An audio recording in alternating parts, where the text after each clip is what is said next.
할렐루야. 할렐루야. 반갑습니다. 자, 오늘도 매주 수요일 우리 리셋바로 여러분들을 만나게 돼서 너무 반갑고 기쁩니다. 자, 이제 시작할 준비 됐나요? 네, 시작할 준비 됐습니다. 자, 영역 선교 리셋바에 오신 여러분들을 환영합니다. 네, 환영합니다. 자, 우리 리셋바 구호 한번 외쳐볼까요? 우리 처음 하는 친구들도 있을 것 같아서 리 하면 리뉴제니 세상을 바꾸자 할렐루야 이렇게 이제 구호하시면 됩니다. 자, 우리 리셋바 구호합니다. 리 리뉴제니 뉴제니 세 세상을 바꾸자. 바꾸자. 네, 우리 리뉴제니 하나님이 창조하신 모습 그대로 회복되어지는 그날까지 우리가 함께 가는 줄 믿습니다. 자, 우리 매주 수요일마다 전국 리뉴전을 위해서 각 영역에 교육, 미디어, 문화, 예술, 정치, 경제 여러 전 영역의 리더들을 초대하여서 실시간으로 강의를 진행하고 있습니다. 그리고 현장에서 뜨겁게 하나님을 사랑하고 또 세상을 바꾸기 위하여 나아가고 있는 우리 믿음의 선배들에게 또한 질의응답을 하는 시간을 또한 가지고 있는데요. 오늘은 특별히 우리 앞에 보입니다. 부산대학교에서의 교수님이셨고요. 현재는 한동대 석자 교수님으로 함께하고 계시며 동성애 차별금지법을 반대하는 핵심 목소리로 힘쓰고 계시는 우리 또한 교회에서는 장로님으로 함께하고 계시는 길원평 교수님을 초대하였습니다. 우리 이 시간 하나님께서 성경적 가치관 세계관으로 이 바른 성문화, 동성애와 그리고 차별금지법을 어떻게 우리가 싸워서 바른 목소리를 내야 하는지 함께 나눠주실 텐데요. 우리 교수님을 초대할 때 우리 큰 목소리로 환영하며 또 반갑게 맞이하도록 하겠습니다. 우리 길원평 교수님 초대하도록 하겠습니다. 네, 반갑습니다. 이렇게 화면으로 만나서 너무 감사합니다. 제가 오늘 강의를 하기 전에 제 살아온 이야기를 조금 하고 강의를 하도록 하겠습니다. 여러분들도 이제 앞으로 살아갈 길이 많으니까 이제 다른 사람의 이야기를 들으면 참고가 되고 여러분들의 인생에 많이 도움이 될 것 같습니다. 저는 모태신앙인입니다. 제가 엄마 뱃속에 있을 때 우리 어머니께서 저를 임신했을 때 우리 어머니께서 처음으로 교회를 나가셨습니다. 그리고 예수님을 뜨겁게 영접하고 100일 동안 새벽 기도를 하고 제가 이 땅에 태어났습니다. 그래서 저는 태어날 때부터 특별히 하나님의 사랑을 입은 자다 이렇게 생각하고요. 참 훌륭하신 부모님 밑에서 잘 자라다가 중학교 3학년 때 문제가 생깁니다. 그게 뭐냐면은 그 당시 생물 교과서에 어떤 기질이 있었는가 하면 모든 식물이 세포로 되어 있다는 기질이 있었어요. 근데 그걸 읽는데 너무 신기한 거예요. 모든 식물이 세포로 되어 있다니 참 신기하다. 그러면 동물로 뭘 되어 있지? 그래서 갑자기 동물에 대해서 궁금했습니다. 그래서 제가 과학책을 막 찾았어요. 찾으니까 동물도 세포다는 사실을 알았어요. 근데 그 다음 순간에 질문이 저한테로 갔어요. 그럼 나는 뭘로 돼 있지? 갑자기 내가 어떤 존재인지를 궁금했습니다. 그래서 중학교 3학년 때 방과 후에 학교 도서관에 가서 인간에 대한 책들을 읽기 시작해요. 인간에 대해서. 막 도서관 선생님이 저를 철학 코너로 인도한 것 같아요. 그래서 방과 후에 학교 도서관에 가서 인간이 도대체 뭐지 이러면서 책들을 읽기 시작했어요. 근데 한 2, 3주 정도 읽고는 제가 독서실에 가서 글을 적었어요. 글 제목이 뭐냐면은 인간이란 무엇인가. 그러니까 그동안 읽었던 책을 정리를 해서 이제 적었어요. 근데 한 두세 시간 정도 오랫동안 적었어요. 오랫동안 적었는데 그 내용이 뭐냐면은 생물학적인 인간관이에요. 조금 나쁘게 이야기하면 유물론적인 인간관이에요. 근데 그걸 다 적고 나니까 갑자기 내가 눈이 밝아진 것 같고 내가 이런 존재구나. 근데 그 다음 순간에 느끼는 게 뭐냐? 너무 허무하다. 내가 이거밖에 안 되나? 막 그런 마음이 들려오면서 영도 딸이 가야 되겠다. 영도 딸이 가는 건 뛰어내린다는 뜻이에요. 그래서 제가 무작정 그 독서실을 뛰쳐나오는데 그 독서실이 절 안에 있었어요. 그러니까 독서실 나오면 법당 뜰이 있고 절문을 통과해서 돌계단을 내려오게 됐어요. 돌계단을 서너 개 딱 내려왔는데 그때 하늘을 쳐다보니까 맑은 하늘. 아마 그때가 한 5월 달쯤 된 것 같아요. 그걸 쳐다보는 순간에 갑자기 현기증이 나가지고 제가 옆에 돌계단을 딱 붙잡고 섰어요. 근데 그때 어떤 마음이 딱 드는가 하면 내가 왜 허무하다 그랬지? 조금 전에 그 허무하다 그랬는데 내가 왜 허무하다 그랬지? 그래서 조금 전에 그 허무하다는 생각을 회상하려고 그랬어요. 근데 아무리 애를 써도 생각이 안 나는 거예요. 마음이 딱 정지돼 가지고 아무리 애를 써도 아무 생각이 안 나요. 그래서 좀 더 살아봐야 되겠다. 그래서 이제 독서실 들어갔고 그때부터 제 마음속에 허무주의가 들어요. 죽으면 끝이다. 그러면서 이 한 번밖에 없는 인생을 가장 행복하게 살아야 돼요. 근데 가장 행복하게 살기 위해서는 인류대학을 가야 돼요. 그래서 그때부터 굉장히 공부를 열심히 했어요. 내가 나온 그 중고등학교가 부산중학교, 부산고등학교. 그 당시 인류 중고등학교. 그래서 부산고등학교는 서울대학교에 한 150명 정도 한 해에. 그리고 경남고등학교하고 부산고등학교가 쌍벽을 이루고 이렇게 서울대학을 많이 보내는 인류고등학교였는데 아무튼 아까 말했던 대로 이 한 번밖에 없는 인생을 가장 행복하게 살아야겠다는 생각으로 공부에 몰두했습니다. 그래서 공부를 아주 잘했습니다. 그래서 제가 이제 대학교 갈 때는 그 당시에 본고사가 있어요. 본고사. 그래서 어느 학과를 지망을 하고 이제 원서를 쓰고 그 대학을 가는데 고등학교 3학년 때 워낙 공부를 잘했기 때문에 담임 선생님이 얘는 어디든지 합격한다. 이렇게 이야기를 했어요. 그래서 제가 이제 서울대학교 원서를 쓸 때 그 생물학과를 가겠다고 했어요. 생물학과를 가겠다니까 우리 아버님이 너무 화가 났어요. 우리 아버지도 의사였어. 의사고 성적이 좋으니까 의과대학을 가야지 왜 무슨 생물학과를 가려고 하느냐 하면서 우리 아버님이 너무 화가 난 거예요. 그러면서 뭘 가져왔는가 하면 내가 중학교 3학년 때 썼던 걸 중학교 때 내가 내 나름대로 막 적어가지고 두세 시간 동안 적어서 그걸 책상 밑에 딱 숨겨놨는데 그걸 어떻게 가져왔는지 이제 그거를 가져와가지고 내 앞에 이렇게 탁 내려놓으면서 네가 이따위 생각하니까 생물학과를 가지고 하는 것이 아니냐 막 화를 내는 거예요. 근데 아무튼 제가 그걸 받아가지고 마치 비밀이 탄로나는 것 같아서 내가 그걸 받아가지고 마당에 가서 태워버렸어요. 그렇지만 아직은 제가 고집을 피워서 의과대학은 가지 않고 그 당시 서울대학은 자연계열 거죠. 자연계열. 그래서 자연계열 갔다가 이제 생물학과를 간 것은 아니고 물리학과를 가게 되고 그 다음에 미국에 유학을 갔어요. 미국 유학 가가지고는 그때부터 공부를 아주 열심히 했어요. 저는 물리학을 택한 이유가 뭐 이걸 해서 돈을 벌겠다, 직장을 이게 아니라 정말 이 세상이 뭔지 알고 싶어요. 그다음 그 당시에는 믿음이 없으니까 이 과학을 통해서 자연을 알고 내를 알자. 내가 살아있는 동안에 좀 알고 죽어야 되겠다. 그런 일념하에 공부에 몰두하기 시작했어요.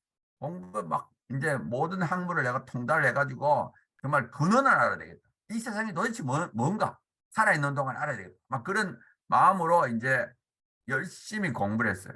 그래서 사실은 미국에서도 인류 대학교에서 이제 박사 과정을 했는데 근데 여전히 그 마음속에서는 허무주의, 죽으면 끝이라는 생각을 없앨 수가 없었어요.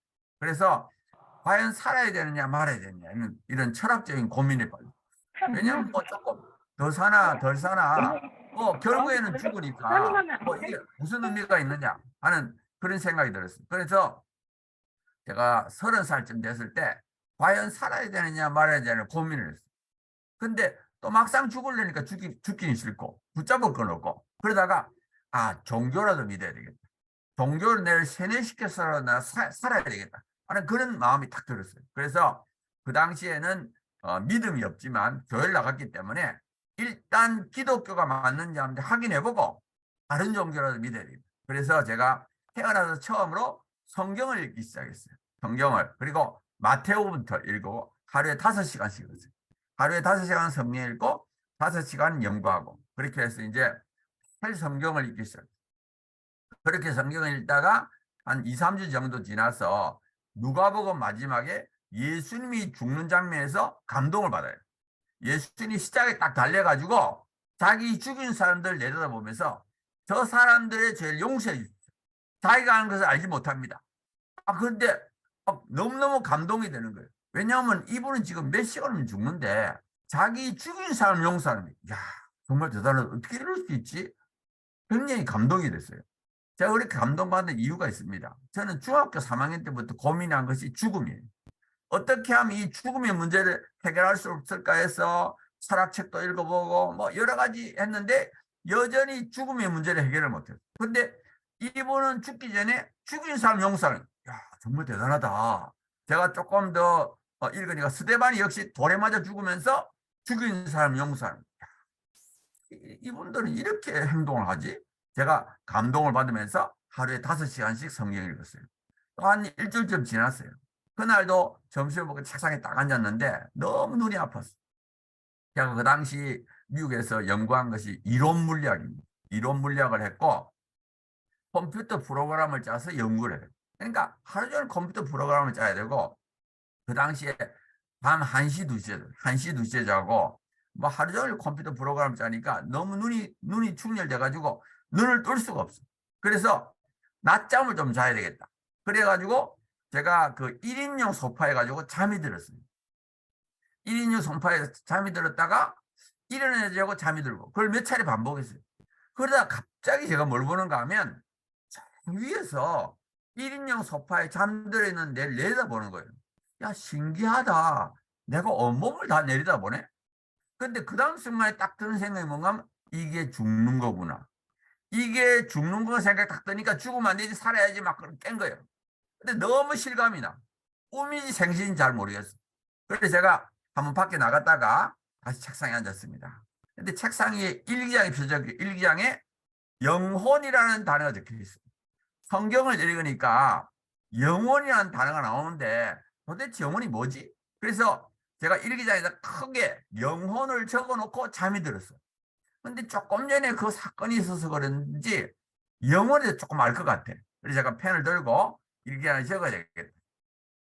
막상 적으려니까 생각이 안 나요. 그래서 일기장을 덮고 성경을 읽기 시작했어요.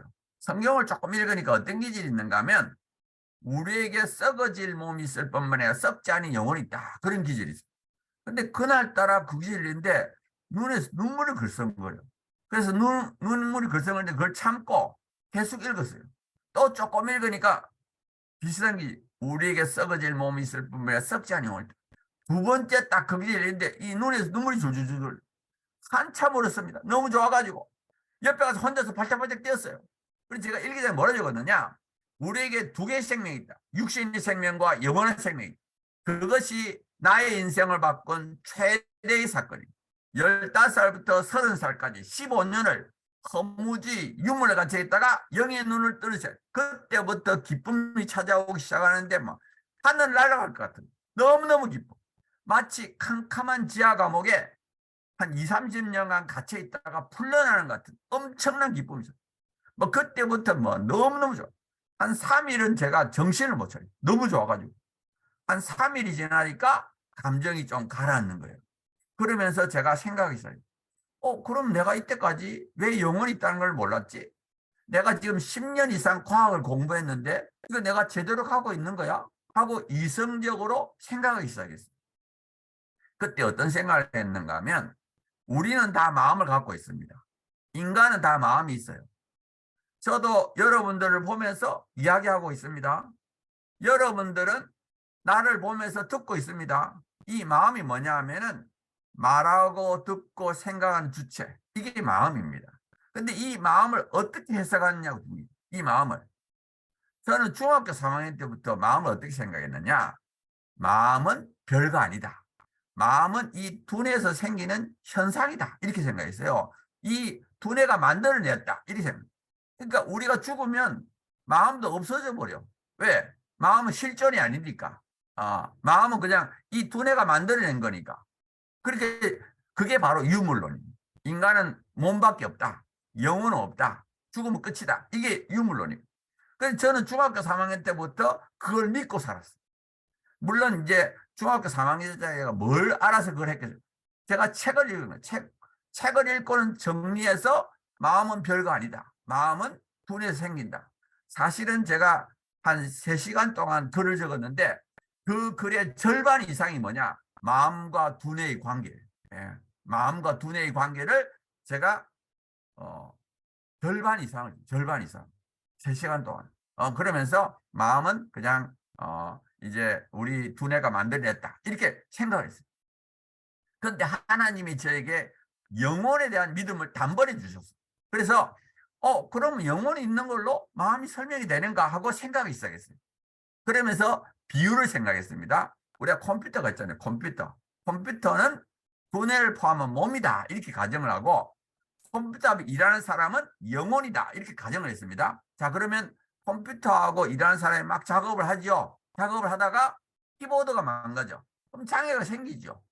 또 뭐 어디 컴퓨터 어디에 망가지게 되면 장애가 생깁니다. 자, 그때 어떤 사람이 와가지고 봐라.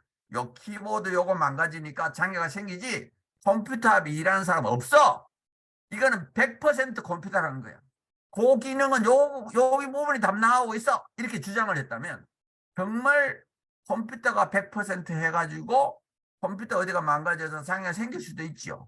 그렇지만 반면에 컴퓨터하고 일하는 사람이 작업을 하더라도 컴퓨터 어디가 망가지게 되면 장애가 생깁니다. 그것만 갖고 컴퓨터하고 일하는 사람 없다. 이렇게 말할 수 없죠. 마찬가지예요. 우리 몸하고 영혼이 연합을 해서 인격적인 활동을 하더라도 두뇌가 어디가 망가지게 되면 장애가 생깁니다. 그것만 갖고 영혼이 없다 말할 수 없어요. 요즘은 수많은 사람들이 뇌과학을 연구합니다. 뇌에 대한 연구. 그리고 우리가 그걸 뇌과학이라 그래요. 뇌과학을 굉장히 많이 연구하고 있습니다. 예를 들어서 생물학자, 의학자, 심리학자, 수많은 사람들이 이 두뇌에 대한 연구를 하고 있어요. 그래서 우리가 이제 뇌과학이 지금 열심히 하고 있는데 왜냐하면은 두뇌는 우리 자신이고 또 신비로워요. 아직도 잘 몰라. 그래서 수많은 사람들이 뇌과학을 하고 있는데 뇌과학에 의해서 밝혀진 과학적 사실은 뭐냐? 두뇌가 어디가 손상을 입으면 어떤 장애가 생긴다. 그거는 과학적 사실입니다. 그건 우리가 받아들여야 돼요. 근데 그 이상은 몰라. 우리가 어떻게 판단을 하는지, 감정은 어떻게 생기는지, 기억은 어떻게 하는지, 우리가 지금 하고 있는 이 수많은 정신적인 기능에 대한 거는 아무것도 몰라. 아무것도 몰라요. 그러니까 제가 말하고 싶은 것이 뭐냐면 과학은 중립입니다. 과학은 중립. 과학은 영혼이 있다 없다 말하지 않아요. 과학은 영혼의 존재에 대해서 영혼이 있다 없다 말하지 않습니다. 근데 문제는 뭐냐? 과학자예요. 과학자. 과학자는 중립이 아닙니다. 과학자는 자기 마음에 의해서 자기 생각에 의해서 논리를 만들어요. 그리고 마음은 이렇게 생기는갑다. 이렇게 가정을 합니다. 그래서 감정은 이렇게 생기고 판단은 이렇게 하는갑다 하고 그 과학자들이 막 논리를 만들어서 그걸 논문을 내요. 그 다음에 대학교에서 석사 박사를 가르칩니다. 그 다음에 그 대학교에서 가르치는 걸 조금 요약을 해가지고 중고등학교에서 가르쳐요. 뭐 아마 여러분들도 배웠을 텐데 생물학 시간에 대뇌 피질에 의해서 무슨 이렇게 된다. 대뇌 피질이 어떻다 하고 배워요. 그 다음에 그걸 또 문화로 만듭니다. 그래서 영화를 만들어요. SF 영화. 아마 여러분들은 SF 영화 좋아하는지 모르겠는데 저는 어릴 때 SF 영화 엄청 좋아했어요. SF 영화 중에 상당 부분이 뭐냐? 두뇌를 조작해서 마음을 조작하는 영화예요. 예? 두뇌를 막 조작을 해가지고 마음을 조작하는 영화가 많이 있습니다. 그걸 우리가 저도 어릴 때 그걸 많이 봤어요. 근데 그 영화가 뭘 나타내는가 하면 마음에 의해서 두뇌에 의해서 마음이 생겨난다는 걸 가정하고 있습니다. 그러니까 이미 그 영화 자체는 이 유물론 두뇌가 마음을 만들어낸다는 것을 가정하고 영화를 만들어요. 그러니까 그걸 자꾸 보다 보면 그런 영화를 보다 보면은 마음은 별거 아니네. 두뇌에서 생기네. 이렇게 믿게 되는 거예요. 저는 어릴 때 나도 모르게 책을 통해서 영화를 통해서 유물론을 믿은 거예요. 그런데 아무튼 제가 이제 그때 어떤 생각을 했는가 하면 이 영혼이 있는 걸로도 마음이 설명이 된다는 걸 알았어요. 옛날에는 저는 15살부터 30살까지는 유물론을 믿었어. 아, 마음은 별거 아니다. 죽으면 끝이다. 그랬는데, 영혼이 있는 걸로도 설명이 되는구나. 그것이 저에게는 복음이었어요, 복음. 저는 그전까지는 죽으면 끝이라고 했습니다. 근데, 죽어서 끝나는 것이 아닐 수도 있겠구나. 진짜 영의 세계가 있는지 없는지 알아야 되겠다 하는 그런 마음이 들어왔어요. 그래서 그게 30살 되던 여름방학인데, 그때부터 막 신이 나는 거예요. 소망이 생겼어, 소망. 저는 그전까지 소망이 없었어. 저는 우리나라에서 인류대학, 미국에서도 인류대학, 뭐, 계속 시험 치면 걸리고 뭐, 모든 것은 승승장구했지만, 마음속에 늘 어떤 생각이 나, 죽으면 끝인데, 무슨 의미가 있어? 근데, 죽어서 끝나는 게 아닐 수도 있고, 진짜 영의 세계가 있는지 알아야 돼. 그럼 막 소망이 생기면서 신이 나는 거예요. 한 11월 달쯤 되니까 어떤 생각이 딱 드는가 하면, 결국은 내가 죽을 텐데, 결국은 내가 죽음을 통과해야 될 텐데, 진짜 영의 세계에 있는지 없는지 알아야 되겠다. 아까 컴퓨터 비유만 가지고는 안 되겠다. 내가 확실한 증거를 가져야 되겠다. 진짜 영의 세계에 있는지 없는지. 그게 나의 인생의 가장 중요한 문제다. 그런 생각이 딱 들더라고. 이건 뭐 언젠간 내가 죽으니까 진짜로 확실하게 영의 세계가 있는지, 영혼이 있는지 알아야 되겠다. 그래서 제가 30살 되던 마지막 날에 일기장에다가 뭐라고 적었느냐? 내년에는 하나님을 만나자. 성경에 보면 하나님 있다고 그러는데 정말 하나님이 계시면 영의 세계가 있고 영의 세계가 있으면 내 안에 영혼이라는 영이 있을 수 있겠다. 근데 하나님은 그냥 별개의 존재니까 내가 하나님 만나야 되겠다. 그래서 제가 31살 되던 들어가서 기도하는 거예요. 하나님 정말 계시다면 저를 만나주세요. 정말 간절하게 기도했어요. 나는 하나님 볼 수 없지만 하나님은 저를 보고 계시니까 제발 제 기도를 응답하셨어. 나를 하나님 있는 걸 알게 해달라고, 믿게 해달라고 정말 간절하게 기도하고 진심으로 간절하게 하나님이 그 기도를 기다리셨어요. 그래가지고 31살 됐는데 1월 달부터 10월 달까지 모든 기도를 응답하셨어요.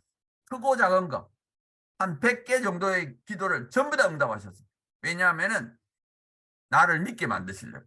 나를 믿게 만들어주시고 하나님이 모든 기도를 응답하셔가지고 8월 달에 미국에서 박사학위를 받고 10월 달에 부산대 교수가 됐어요. 31살 된 10월 달에 부산대 교수가 됐어요. 그래서 비행기를 타고 촥 날라오면서 비행기 의자에 앉아가지고 지난 10개월 생각해 보니까 진짜 모든 기도 응답됩니다. 그걸 막 생각하는데 마치 앞에서 바람이 부는 것 같아요. 시원한 바람에 확 부는 것 같으면서 진짜 하나님이 계시구나. 하나님이 있다는 게 믿어지니까 뭐 너무너무 좋은 거예요. 왜? 하나님이 계시면 영의 세계가 있고 영의 세계가 있으면 내 안에 영혼이 있는 거예요. 내 안에 영혼이 있으면 내가 죽어서 끝나는 것이 아니라 영혼이 사는 존재. 그러니까 막 내가 그토록 고민하던 죽음의 문제가 해결돼요. 저는 중학교, 고등학교, 대학교, 청년 시절 그렇게 죽음에 대해서 고민을 했는데 죽어서 끝나는 것이 아닌 내라는 걸 발견하고 나니까 얼마나 좋은지. 제가 그 비행기 의자에 앉아 있어가 일어나가지고 그 비행기 복도로 왔다 갔다 했어. 왔다 갔다 하면서 한국 가면 이거 전해야 되겠다. 지금도 내처럼 허무지, 유물 같이 있는 수많은 사람들이 있을 텐데 내가 이걸 전해야 되겠다. 막 그 기쁨과 감격이라는 것은 말로 나올 수 없어. 그 너무너무 기쁨으로 그게 31살 되는 이야기입니다. 지금은 제가 68세. 그러니까 지금부터 37년 전의 이야기예요. 37년 전. 근데 지금도 그 감격이 새로워. 그리고 저는 지금도 가장 기쁜 게 뭐냐? 내가 인간이라는 게 기뻐요. 내가 인간. 내가 인간이구나. 내가 몸과 영혼으로 이루어진 이런 영적 존재구나. 내가 죽어서 끝나는 것이 아니라 영원히 사는 존재구나. 그거 생각하다 보면은 너무 신이 나. 이 땅에 뭐 어려움은 아무것도 아니야. 우리가 여기 사는 거는 기껏해봤자 80년, 90년, 100년. 그리고 잠깐이야, 잠깐. 그 다음에 죽음 이후에 천국 가서는 뭐 영원히 사는, 영원히. 그것도 우리를 사랑하시는 하나님, 예수님, 날 위하여 이 땅에 오셔서 십자가상에서 나를 위하여 죽기까지 사랑하신 예수님. 그리고 하나님 아버지. 하나님과 예수님과 영원히 천국에서 살 것을 생각하면은 이 땅에서의 삶은 진짜 아무것도 아니야. 조금 뭐 어렵고 뭐 고통스럽고 이거는 뭐 비교가 안 돼.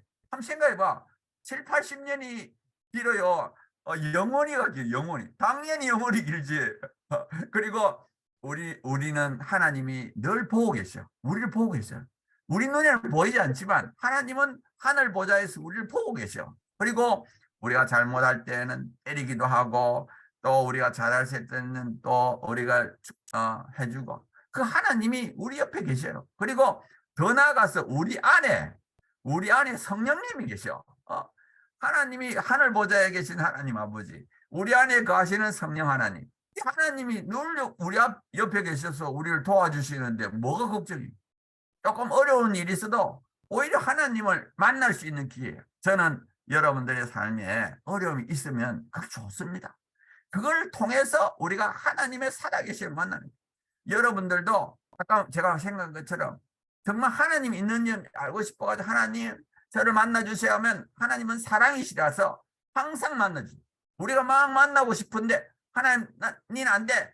그렇지는 않습니다. 우리가 항상 하나님 앞에 나아가서 기도하면 만나주시오. 여러분들 삶에 혹시 뭐 걱정, 근심거리가 있다든지 뭐 여러 가지 어려움이 있으면 또 혹은 공부를 잘하고 싶어도 마찬가지예요. 공부 잘하고 싶어도 기도하면 됩니다. 제가 이제 그 경험자니까 항상 저는 이제 뭐 서울대학교를 들어갈 때나 늘 기도. 우리 어머님이 믿음이 좋아가지고 기도를 통하면 우리가 할 수 있는 일에 한 1.5배는 더 할 수 있어요. 하나님 능력을 주셔서. 자, 그러면 여기까지 하고 제가 이제 PPT를 보여주면서 이제 설명을 하겠습니다. 예, 제가 조금 전에 그 했던 내용을 조금 이제 그 조금 전에 제가 이제 살아온 이야기를 좀 했는데 이제부터는 조금 체계적으로 설명을 해드리겠어요. 기독교의 기본 내용 이랬는데 우리가 사는 세계는 무엇으로 구성되어 있나요? 보이는 것과 보이지 않는 것. 저는 사실 이게 굉장히 저에게는 새롭습니다. 저는 보이는 것밖에 없는 줄 알았어요. 근데 보이지 않는 세계가 있다는 게 너무 놀랍고 특히 인간이 몸과 영혼을 이루어졌다는 게 저에게 너무 정말 나에겐 기쁨이에요. 지금도 기쁨이고. 그리고 이 영의 세계가 우리에게 영향을 안 미치느냐? 영향을 줍니다. 어떻게 주느냐? 마음을 통해서 영향을 줘요. 하나님은 우리 마음에 감동을 주기도 하고 마귀도 말할 수 있습니다. 그러니까 우리 마음속에 떠오르는 생각이 자기 거라고 생각 안 됩니다. 어떤 거는 하나님부터 어떤 거는 마귀로부터. 그래서 자기 생각을 분석을 해야 돼. 그리고 수많은 사람들이 죄를 짓는데 마귀 생각을 자기 생각인 줄 알고 행동 옮겨가 죄를 짓습니다. 그래서 우리가 굉장히 조심해야 되고요. 직접 또 영향을 주지만 간접적으로 영향을 줘요. 다른 사람을 통해서 또 다른 사람이 만든 작품을 통해서. 그래서 영화라든지 연극이라든지 소설이라든지 인간이 만드는 작품은 전부 다 영적인 작품. 어떤 거는 우리의 믿음을 증가시키기 위한 하나님 작품도 있고 어떤 거는 우리의 믿음을 파괴시키려고 하는 마귀 작품이 있습니다. 그런데 불행하게도 우리 주위에 있는 것은 마귀 작품이 훨씬 많아요. 그러니까 굉장히 우리가 조심해야 됩니다. 그래서 우리는 절대로 나쁜 것을 보고 듣고 읽으면 안 됩니다. 나쁜 걸 보고 듣고 읽으면 믿음이 파괴가 돼요. 그래서 우리가 좋은 것만 보고 듣고 해야 됩니다. 그리고 우리가 평소에 신앙생활 중에 우리가 수시로 보고 듣고 하잖아요. 그러니까 수시로 우리 마음속에 나쁜 것이 들어올 수 있습니다. 그러니까 우리가 매일 말씀 읽고 기도하면서 우리 마음속에 들어온 것 중에 나쁜 거는 다 이렇게 몰아내야 돼요. 우리 마음속에 나쁜 게 들어오면 그거를 몰아내 버리는 게 중요합니다. 자, 믿음은 말씀과 기도로 되고요. 그 다음에 믿음대로 살아야 됩니다. 거룩하게 성실하게 또 하나님의 일을 해야 되고요. 하나님을 진짜로 믿으면 인생의 의미와 목적을 발견할 수 있어요. 그러니까 저도 아까 하나님 없다고 생각할 때는 인생의 의미도 없었고 목적도 없었는데 하나님 만나니까 너무너무 좋아요. 그리고 죽음의 문제가 해결돼요. 사실은 인간이 가지는 문제의 80%는 죽음입니다. 그래서 우리가 정말 하나님 만나고 나면 죽음의 문제가 해결되고 영원한 세계에 대한 소망을 갖고 또 나머지 한 20%도 하나님이 우리 아버지니까 모든 것이 이제 해결이 됩니다. 그러니까 하나님 만나고 나면 죽음의 문제도 해결되고 또 근심 걱정도 없어진다는 것을 이제 말하고 싶고요. 그 다음에 하나님의 완벽한 사랑을 누리게 됩니다. 인간이 가장 원하는 것이 뭐냐 하면 사랑이거든요. 근데 하나님만이 우리를 사랑할 수 있어요. 인간은 인간을 사랑할 수 없어요. 인간은 다 이기적이에요. 근데 하나님만은 완벽하게 우리를 사랑할 수 있어요. 예수님을 죽이시기까지, 하나님의 아들이신 예수님을 죽이시기까지 우리를 사랑하시기 때문에 하나님을 믿고 나면 마음속에 하나님의 사랑이 가득 차요. 그러니까 뭐 항상 기쁘고 행복한 거예요. 그러니까 하나님 만나는 게 이렇게 중요해요. 하나님 아직도 진정을 못 만났으면 하나님 만나는 게 제일 중요합니다. 인생의 가장 중요한 것은 하나님 만나는 겁니다. 자, 오늘 말하는 강의 내용은 거룩한 한국을 세우는 기초석이 되자. 우리 자신이 정말 하나님을 기쁘시게 하는 거룩한 한국을 세우는 기초석이 되자는 내용입니다. 자, 여기 전 세계적인 현황입니다. 이게 붉은색이 뭐냐 하면은 동성애를 옹호하는 쪽. 그래서 북미, 남미, 호주, 서구 유럽. 요거는 동성애를 지지합니다. 반면에 흰 색깔은 동성애를 반대해요. 아프리카는 아주 반대합니다. 아시아는 중간이에요. 지금 유엔에 보면은 195개국이 있는데 그중에 66개국이 동성애를 처벌합니다. 그러니까 유엔 안에는 동성애를 반대하는 국가가 찬성하는 것보다 더 많아요. 그러니까 유엔은 절대 동성애 지지 않습니다. 그 다음에 동성결혼을 합법한 나라는 30개고요. 헌법으로 동성결혼 금지한 나라는 28개. 그러니까 동성애를 지지하는 거라든지 차별금지법을 지지하는 것은 전 세계적인 추세가 아닙니다. 또 우리나라의 경우도 마찬가지. 우리나라도 2021년에 여론조사를 해보면 국민의 3분의 2가 동성결합을 반대하고 있어요. 그러니까 동성끼리 같이 사는 것을 가족으로 인정하지 않습니다. 동성애가 뭐냐? 동성애란 성적 끌림, 동성과의 성관계, 동성애의 성정체성. 그러니까 동성과 성관계를 하고 싶다. 또 실제로 하고 있는 거. 이런 걸 동성애라 그러지. 동성애는 우정이 아닙니다. 사람들이 우정을 자꾸 동성애라 하는 우정은 아니에요. 동성끼리 얼마든지 좋아할 수 있습니다. 이거는 성관계를 하고 싶다는 거예요.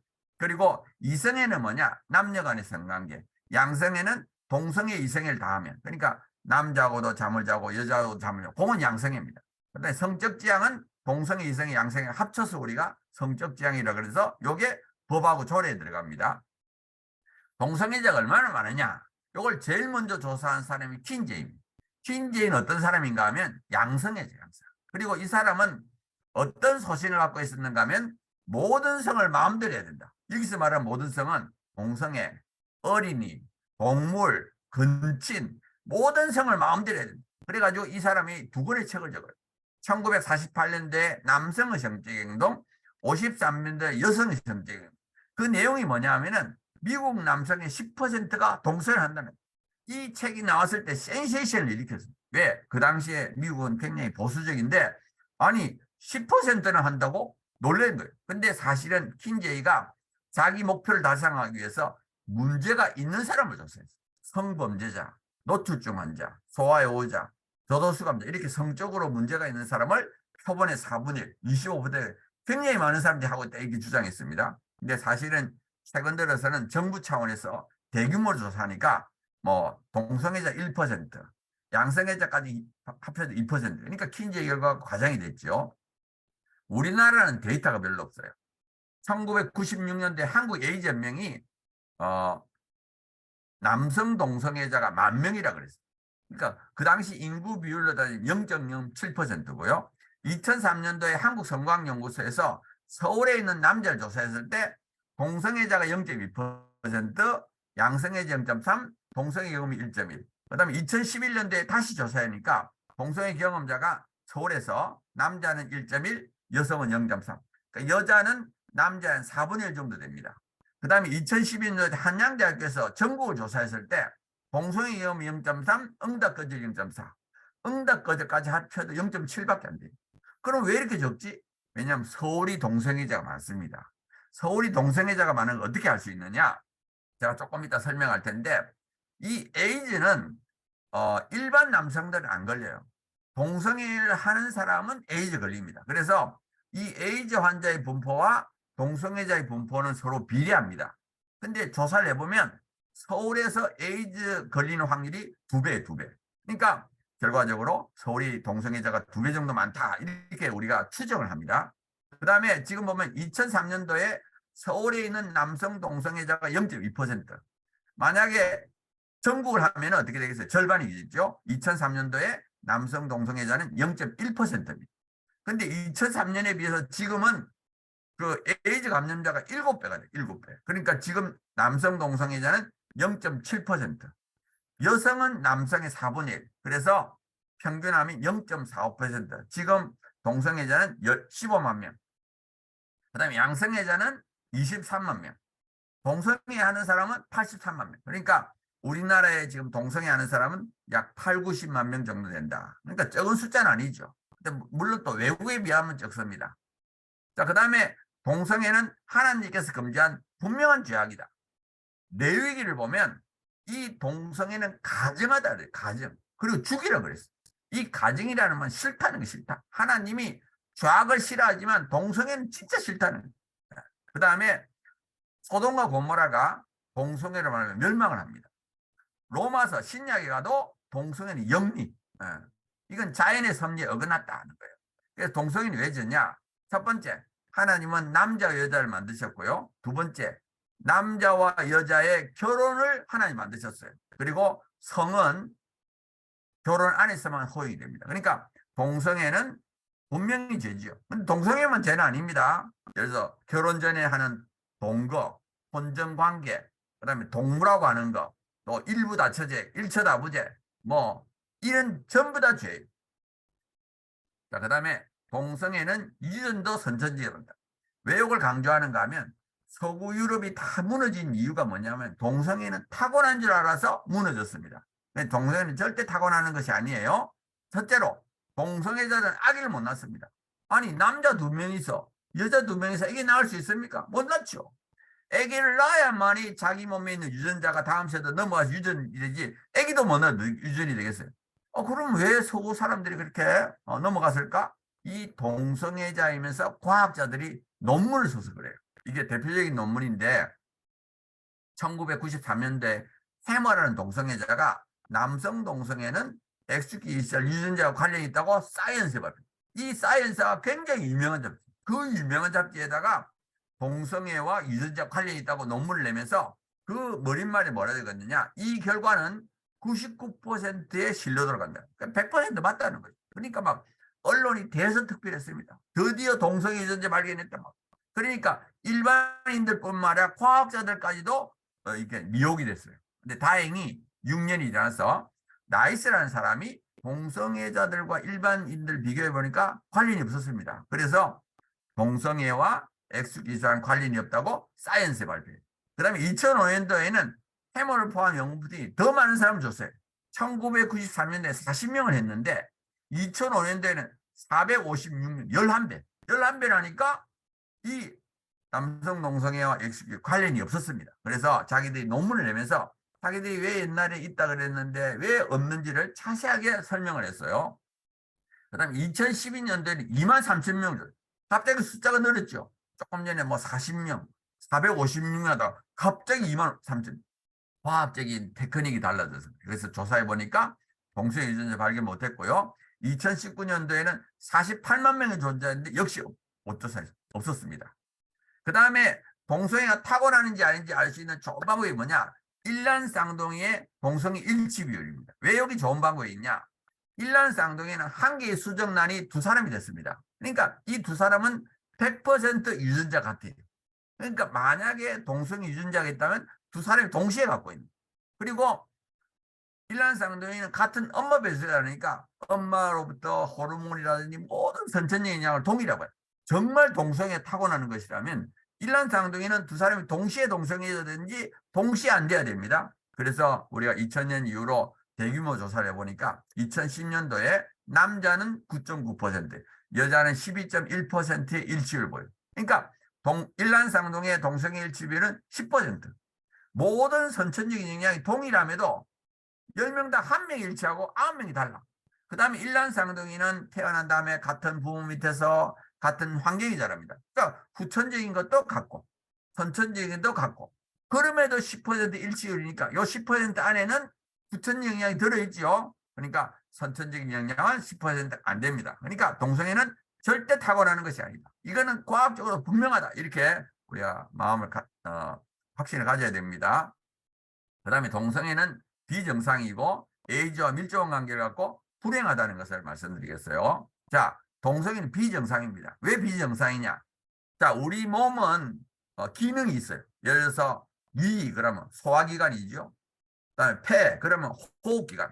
우리 몸의 기관은 다 기능이 있습니다. 그 기능을 하도록 만들어 있어요. 마찬가지로 우리 몸에는 성기관이 있어요. 성행위를 하도록 만들어진 기관이 있습니다. 그러니까 남자와 여자는 다른 성기관을 갖고 있고요. 남자와 여자가 성행위를 하도록 만들어져 있습니다. 그래서 구조적으로 남녀가 성행위를 하도록 이게 자연의 섭리예요. 자연의 순리입니다. 그러니까 남자끼리 여자끼리는 성관계를 할 수가 없어. 그러다 보니까 이 남자끼리 할 때는 항문에다 합니다. 항문에다. 말이 안 되죠. 자, 여성의 성기는 성관계 할 때 윤활유가 나요. 성관계를 할 때. 그리고 성기 모양을 바꾸거나 확대 가능한 두꺼운 근육들. 그러니까 여성들이 성관계를 한다고 해서 무슨 상처가 나는 게 아닙니다. 반면에 항문은 어떻게 되어 있느냐? 작은 근육이 세밀하게 연결되어 있고 꼬리뼈 붙어 있어서 확대가 어렵습니다. 그 다음에 관략근, 그 입구를 꽉고요. 관략근은 내보내는, 대변을 내보내는 경향이 갑자기 뭐가 들어오면 수축을 합니다. 그 다음에 항문위가 직장인데 한층의 세포막으로 돼서 찢어지기가 쉽습니다. 그 다음에 정액이 나오면 면역을 약화시켜요. 왜냐하면 정자가 난자까지 도달하기 위해서는 면역을 약화시킵니다. 그러니까 항문에서 성관계하게 되면 정액이 나와서 면역이 약화되고 그 다음에 직장은 찢어지고 그래서 쉽게 전염이 되면서 성병이 많이 걸리게 됩니다. 자, 그래서 항문 성관계로 해서 여러 가지 문제가 생기는데 항문이 파열이 되고요. 그 다음에 관략근이 약해져요. 그래서 대면을 보관할 수 없어요. 그래서 이 동성애자들은 기저귀를 합니다. 기저귀를 해도 그게 나오게 되니까 하루에 10몇 번을 가요. 그 다음에 구강항문 성관계도 하고 그 다음에 피스팅이라고 해가지고 손이나 주먹을 항문 안에 넣는 쾌감 때문에. 그래서 이 동성애는 정말 들여다보면 절대로 이건 미화돼서는 안 되는 정말 불결하고 비정상적인 행동입니다. 자, 그 다음에 이 동성애를 하면 에이즈 걸리는 거죠. 지금 여기에 사진에 있는 것이 말기 에이즈 환자. 말기 에이즈 환자는 뼈만 남습니다. 뼈만 남아요. 그 다음에 에이즈는 어떻게 걸리느냐? 우리 코로나처럼 바이러스입니다. 그래서 우리 몸에 에이즈 바이러스가 딱 들어오게 되면 처음에는 감기하고 비슷합니다. 독감. 막 열나고 떨리고. 근데 그거 좀 몇 주 지나면 아무 증상이 없어요. 그러니까 자기 몸, 난 감기 걸렸다, 그러니까 이렇게 생각할 수 있죠. 근데 그다음부터 우리 몸에 들어온 에이즈 바이러스는 번식을 합니다. 번식하면서 우리 몸에 있는 면역세포를 파괴시켜요. 그래가지고 한 7, 8년 지나게 되면 우리 몸에 있는 면역세포가 다 파괴가 되니까 어떻게 돼요? 면역이 없어져 버려요. 그래서 이 에이즈는 풀어 적으면 부천성 면역 결핍증. 면역을 잃어버려요. 그러니까 그 다음에 뭐 죽는 거예요. 그러니까 이 에이즈는 굉장히 무서운 병이에요. 그리고 이 에이즈 바이러스는 몸 밖에 나가면 죽습니다. 그래서 사람 몸에서 사람 몸으로 전달이 돼요. 그래서 성관계를 통해서 전달이 되는 겁니다. 그리고 아까 말했던 대로 1, 2주 지나면 아무 증상이 없기 때문에 자기 몸에 에이즈 바이러스가 있는 줄도 몰라. 그러면 그 에이즈 바이러스 있는 몸으로 다른 사람과 성관계하면 그 사람이 또 에이즈에 걸리게 되는 이런 참 무서운 병입니다. 자, 우리나라의 남녀 비율을 보면 남자가 월등히 많아요. 뭐 15배. 남자가 대략 15배 정도 많았습니다. 자, 우리나라 에이즈 감염자의 남자가 93%고요. 신규 감염자도 93% 이상입니다. 그다음에 에이즈는 지금은 성관계를 99.9%가 성관계. 옛날에는 뭐 수혈이나 이런 걸 그러는데 지금은 99.9%가 성관계로 감염이 됩니다. 그러니까 이 남자가 이렇게 많다는 건 뭐야? 남자가 남자에게 성관계에서 감염시키고 있다는 걸 알 수 있어요. 동성애를 통해서. 그리고 우리나라 누적 감염자가 지금 2000년부터 급격히 늘고 있습니다. 2000년에 1400명이 지금은 거의 2만 명이 넘었습니다. 그 다음에 신규 감염자도 매년 1000명 이상 생깁니다. 특히 10대, 20대에는 한 400명 가까이 걸려요. 그래서 저는 매년 세월호 한 척이 빠지고 있다. 매년 이렇게 한 400명 가까이가 10대, 20대가 걸리고 일생 동안 약을 먹어야 돼. 이거는 불치병입니다. 그냥 일생 동안 약을 먹어야 돼. 그 다음에 미국도 마찬가지입니다. 미국도 10대, 20대에 94에서 95%가 동성애로 말미암아 걸리고 있어요. 그 다음에 1위, 2위, 3위, 에이즈 감염자의 1위, 2위, 3위가 전부 다 남성 동성애자예요. 샌프란시스코 가면 버스 정류장에 광고판인데 이 남자가 배가 조금 볼록하지요. 이 배가 볼록한 건 왜 볼록하냐? 이 사람이 에이즈 걸려서. 에이즈 걸렸는데 에이즈 약을 먹으니까 부작용으로 배가 볼록하게 나. 요 배가 볼록 나온 것을 치료하는 약을 선전해요. 그러니까 얼마나 에이즈 환자가 많으면 샌프란시스코에서 버스 정류장에서 광고하겠어요. 동성애자가 워낙 많기 때문에 샌프란시스코에. 그 다음에 그럼 왜 이렇게 동성애자는 에이즈에 많이 걸리느냐? 문란합니다. 문란해. 예를 들어서 보면 1997년 통계면 1000명 이상의 파트너, 여기서 파트너가 성 파트너입니다. 1000명 이상의 파트너를 갖고 있는 사람이 10%, 16%. 그 다음에 그날 만나서 그날 합니다. 그러니까 모르는 사람하고 성관계. 그러니까 학문 성관계 하면 또 이게 전염이 잘 되죠. 그러니까 문란하죠. 그러니까 동성애자들이 에이즈에 많이 걸리는 겁니다. 자, 그런데 우리나라 질병을 이걸 말을 안 해요. 동성애 하면 에이즈 걸린다고 말을 안 합니다. 미국이나 일본은 분명하게 말하고 있습니다. 예를 들어 이거는 미국 질병관리본부 홈페이지인데 분명하게 코너를 따로 만들었어요. 남성 동성애자, 그다음에 동성애자, 양성애자, 남성들은 이렇게 에이즈에 많이 걸린다. 조심해라 하고 미국 질병관리본부 홈페이지 나와 있어요. 일본도 마찬가지입니다. 일본도 3개월마다 발표해요. 그리고 동성애가 주요 감염 경로로 이렇게 말을 하고 있는데 한국은 말하지가 않습니다. 말하지 않아요. 자, 그럼 몰라서 그러느냐? 그렇지 않아요. 보건복지부 자료에 의하면 남성 간 성접촉이 주된 HIV 전파균. 여기 HIV라는 건 에이즈 바이러스입니다. 남성 간 성접촉이 에이즈 바이러스의 주된 전파 경로다. 알고 있습니다. 마찬가지 동성 간 성접촉이 주된 전파 경로. 남성 동성애 주제 국소적이에요. 전부는 알고 있는데 말을 안 하는 거예요. 그래서 이 WHO 자료를 보면 에이즈가 어떻게 벌리느냐. 1단계가 남성 동성애자, 2단계가 마약 중독자, 3단계가 직업 여성, 율랑 여성, 4단계가 직업 여성과 성관계한 일반 남성, 5단계가 그 남성의 배우자, 6단계가 신생. 그러니까 우리나라는 1단계. 남성 동성애자의 성적 이게 1단계입니다. 그런데 이 보건복지부하고 전문가들이 알면서도 말하는. 그러니까 10대, 20대가 걸리는 거예요. 얼마나 안타까운지 몰라요. 자, 우리나라 이 에이즈 문제는 정말 심각한 에이즈 둑이 무너지기 직전이. 지금 원래 동성애자인데 그 다음에 양성애자 되고 이성애자.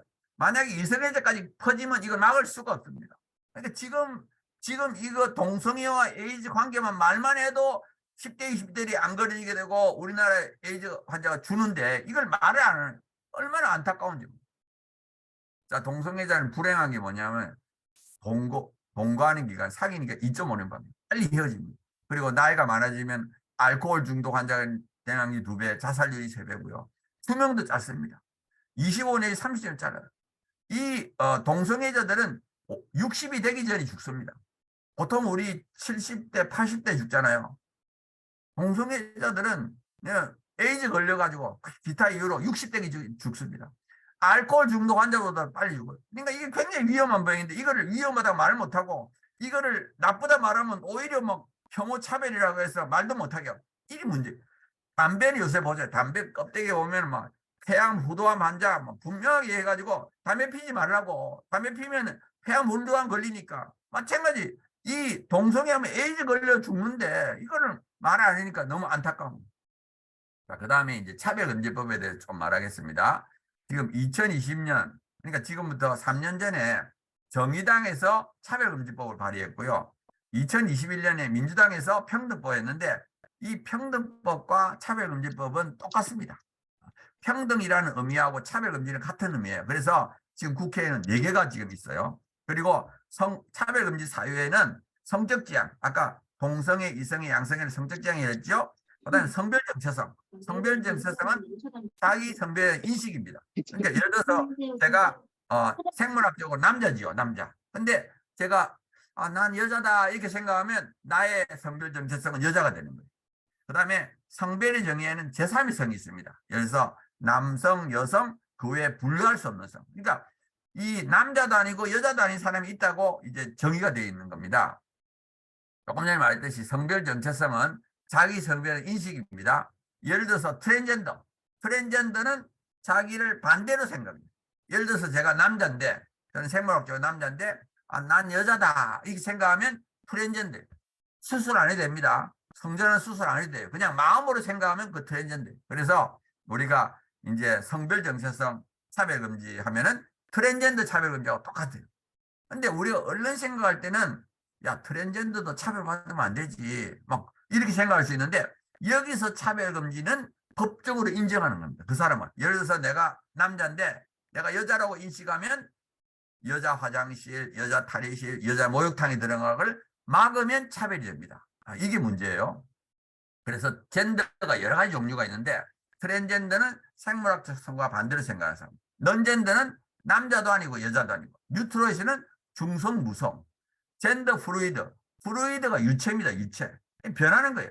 아침엔 남자였다가 저녁 되면 여자가 되고, 뭐 오늘은 남자였다가 내일 되면 여자 되고, 뭐 봄에는 여자였다가 가을에는 남자가 되고, 이렇게 자꾸 변하는, 우리 마음이 변할 수 있잖아요. 생각이 변할 수 있죠. 그러니까 이 젠더가 변하는 사람을 젠더 플루이드.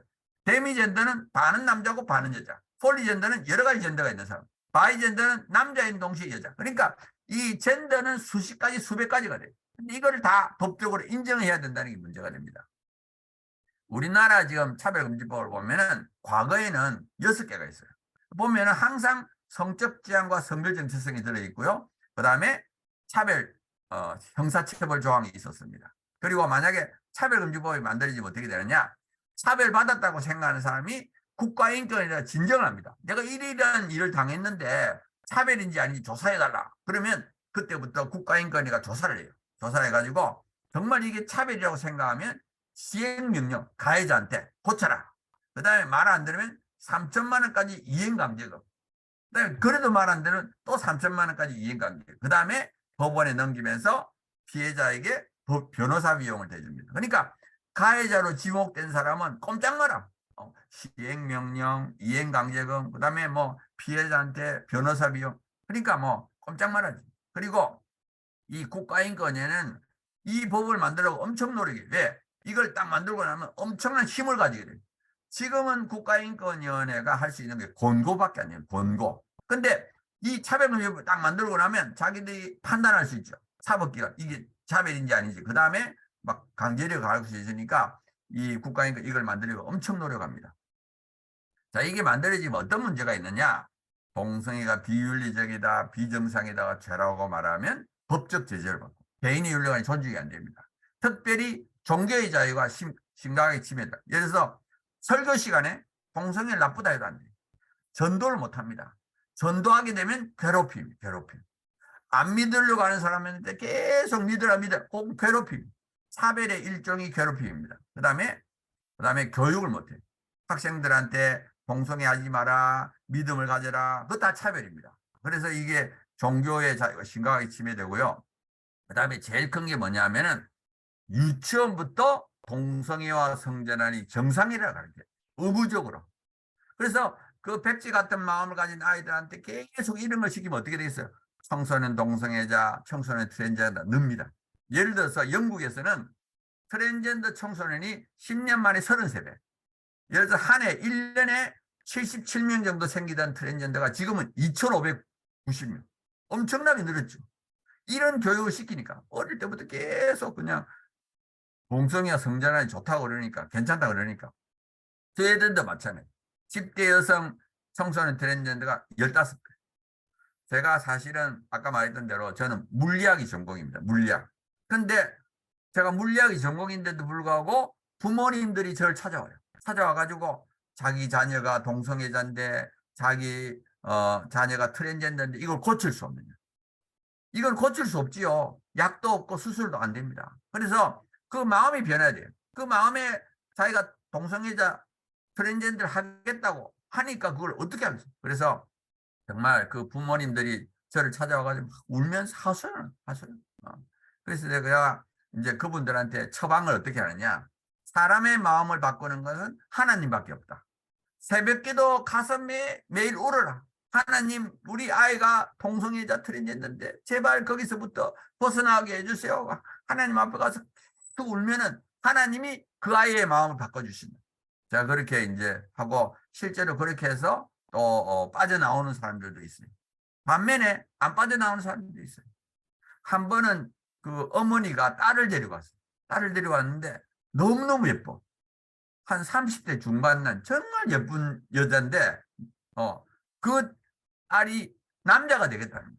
그래서 제가 설명했어요. 성전환 수술하면 일생 동안 호르몬 약 먹어야 되고 정말 신중하게 해라. 그거 하고 나면 정말 되돌릴 수 없다. 제가 그렇게 1시간을 설명을 했는데도 끝까지 자기는 남자가 되겠다. 그래서 할 수 없이 갔어요. 그 다음에 한 2달 후에 제가 어머니한테 전화했어요. 어머니 그 딸 어떻게 됐습니까? 그러니까 그 어머니가 하는 말이 거예요. 자녀를 어떻게 이겼느냐. 이번에 유방절제 수술했다. 저는 그 말 들을 때 너무너무 마음이 아파요.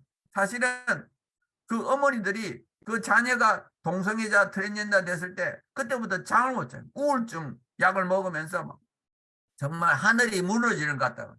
지금 우리나라 차별금지법이 통과 안 됐는데도 이렇게 지금 동성애자 트랜스젠더 늘고 있는데 만약에 차별금지법이 통과되면 어떻게 되겠어요? 전국이 유치원부터 동성애와 성전환의 정상이라고 계속 가르치면 어떻게 돼요? 영국처럼 되죠. 33배가 늡니다. 똑같아요. 그 다음에 남녀 구분이 없어집니다. 자, 이분은 이제 해군 출신의 남성인데 이제 물론 이 사람은 성전환 수술했습니다. 했지만 이 남자 뼈하고 남자 근육이 있잖아요. 남자하고 여자하고 붙으면 누가 이기겠어요? 당연히 남자가 이기죠.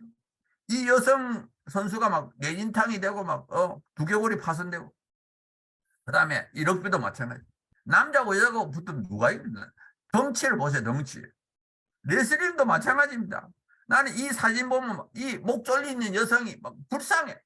이 남자가 콱 쪼르고 있는데 이게 뭐 숨도 제대로 못 쉬고 얼마나 안타까운지. 그 다음에 또 이제 이건 2021년 6월 달에 미국 LA 찜질방 여탕에 들어간 사람이에요. 이 사람이 지금 남자처럼 보입니까? 여자처럼 보입니까? 당연히 남자죠. 이 수술 안 했습니다. 이 사람은 남자 성기를 갖고 있어요. 성기를. 근데 이 사람 옷을 다 벗고 들어갔어요. 들어가니까 그 안에 여성들도 있고 어린애들도 있고 그 여탕 안에 남자가 들어간 거예요. 그러니까 뭐 얼마나 놀랬겠어요. 그 안에 있던 여성들이 놀래가지고 뛰쳐나와가지고 찜질방 주인한테 말해. 왜 찜질방 여탕에 남자를 넣었느냐고. 왜 남자를 넣었냐 이 강의라니까 그 찜질방 주인이 뭐라 그런지 알아요?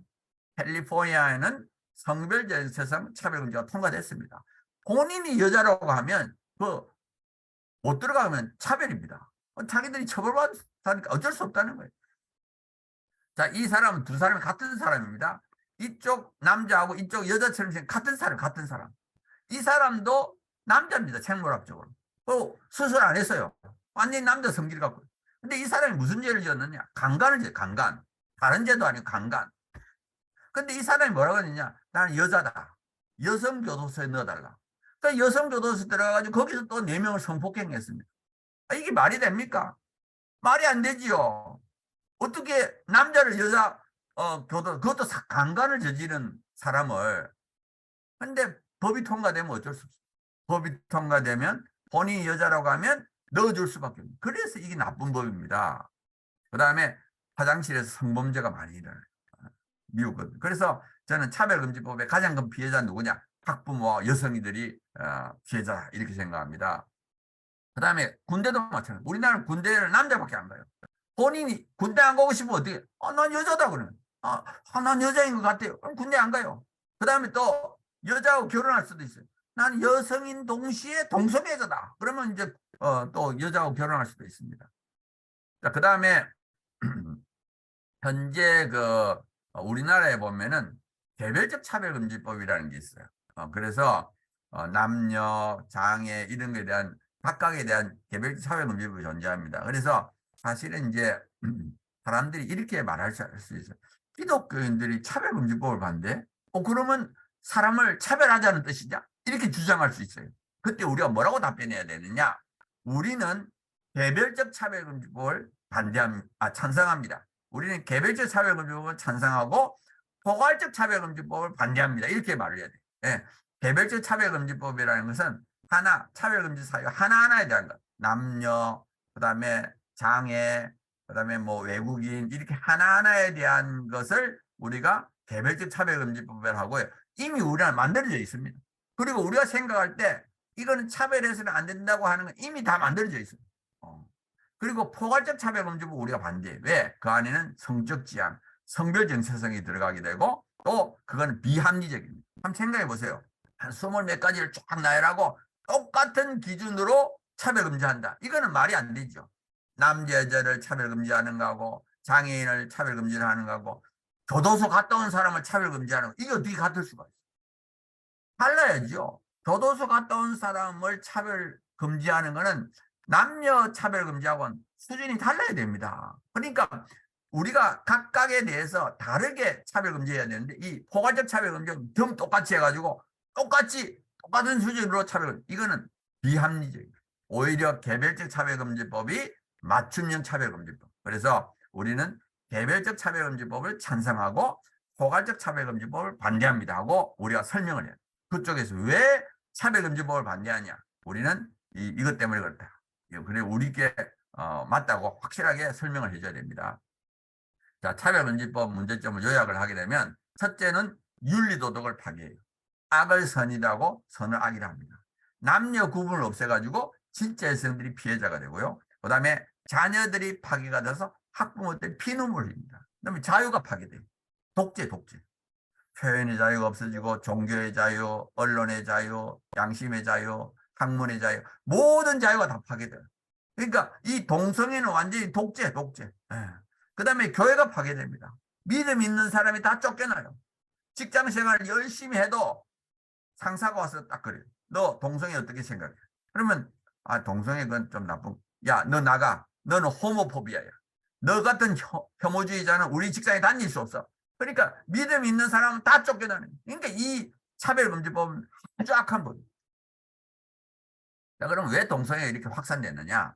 사실은 동성애가 뭐 지금만 있었던 건 아니죠. 벌써 한 몇천 년 전부터 동성애 있었습니다.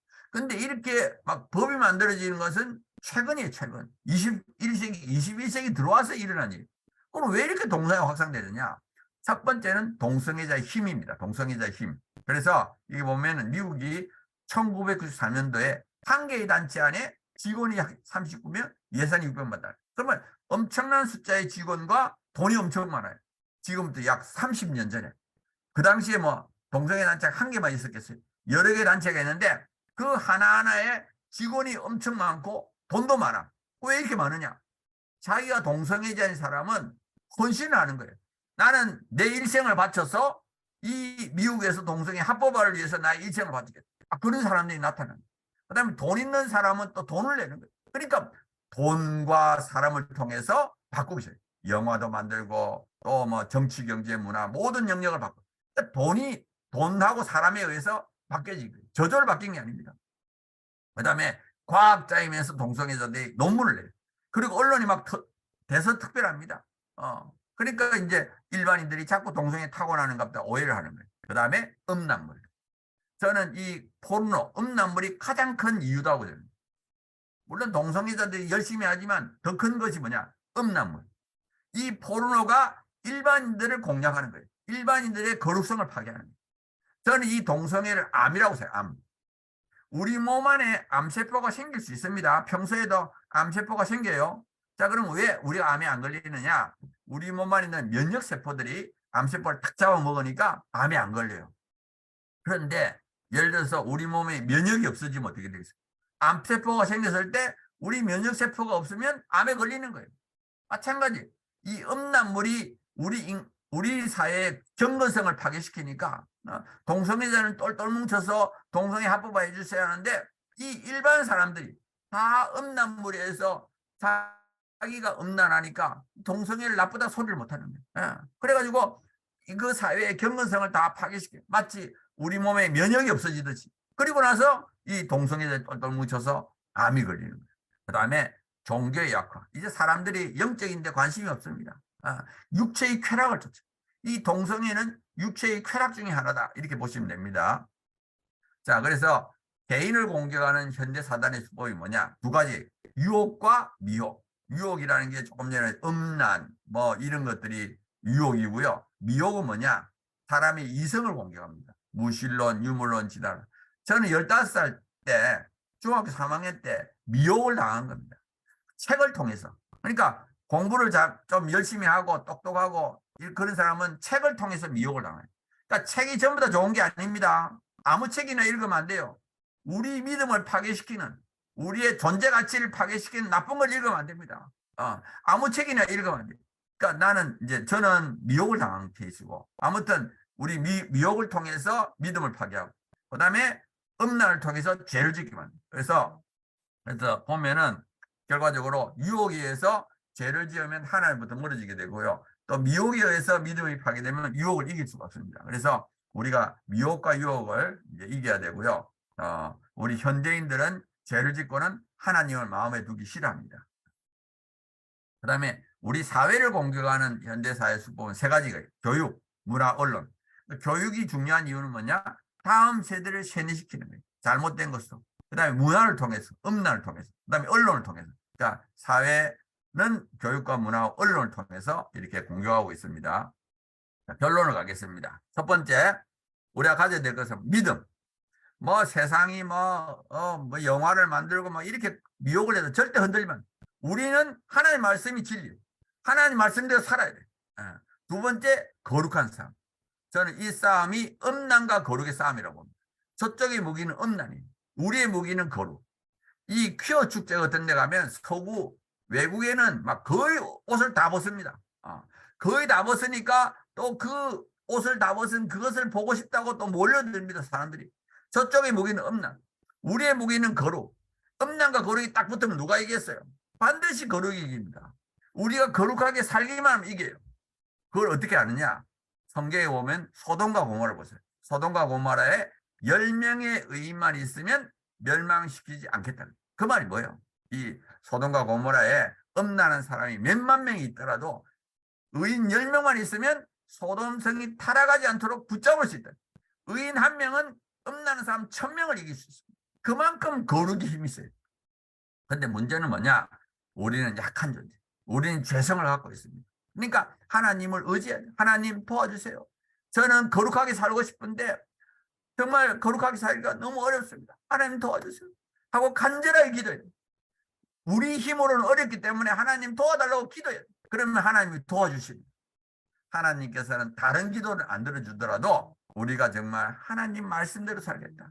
거룩하게 살겠다고 말하는 것은 하나님이 들어주십니다. 그래서 우리가 하나님께 의지하고 간구하게 되면 하나님 우리를 도와주시면 우리가 거룩한 삶을 살 수 있습니다. 우리 안에 계신 성령님이 우리를 도와주시면 우리는 약하지만 성령님이 우리 안에서 우리를 도와주시고 우리를 붙잡아 주시면 우리가 하나님 말씀대로 살 수 있습니다. 그래서 하나님 의지하고 거룩한 삶을 살아야 되고요. 또 사실은 저는 영화를 잘 안 보지만 만약에 영화를 볼 때는 이게 몇 세까지 보는 거, 이게 12세 관람간지 15세 관람간지 청소년 관람굴간지 하여튼 저는 영화를 보든지 뭘 볼 때 15세 관람가 뭐 그것 좀 안 좋은 장면이 많이 나오지만 하여튼 그 이상은 안 봅니다. 우리가 아무리 껍데기가 그럴듯해도 은밀한 시간 동안에 나쁜 걸 보고 그럼 우리는 지는 거예요. 사단에게 우리 마음을 점령을 당한 이 나쁜 동영상이 우리 마음속에서 돌아오고 있으면 우리는 껍데기가 돼요. 껍데기. 우리는 완전히 사단에게 점령을 당합니다. 우리가 정말 이 전쟁은 먼저 내가 살아야 돼. 내가 살아야지 하나님 나를 세상을 만들 수 있는. 내가 무너져 버리면 이건 안 되는 거예요. 껍데기가 되면 안 됩니다. 정말 이건 치열하게 살아요. 그래서 정말 하나님께 의지하고 하나님 도와주세요. 정말 연약합니다. 유혹이 약합니다. 하나님 도와주세요. 인간은 다 약해요. 강한 사람이 없습니다. 하나님 도와주세요. 그러면 하나님 도와주시고 그 힘으로 하나님의 힘으로 거룩하게 살아야 돼요. 특히 우리 10대, 20대들이 받는 유혹이 뭐야?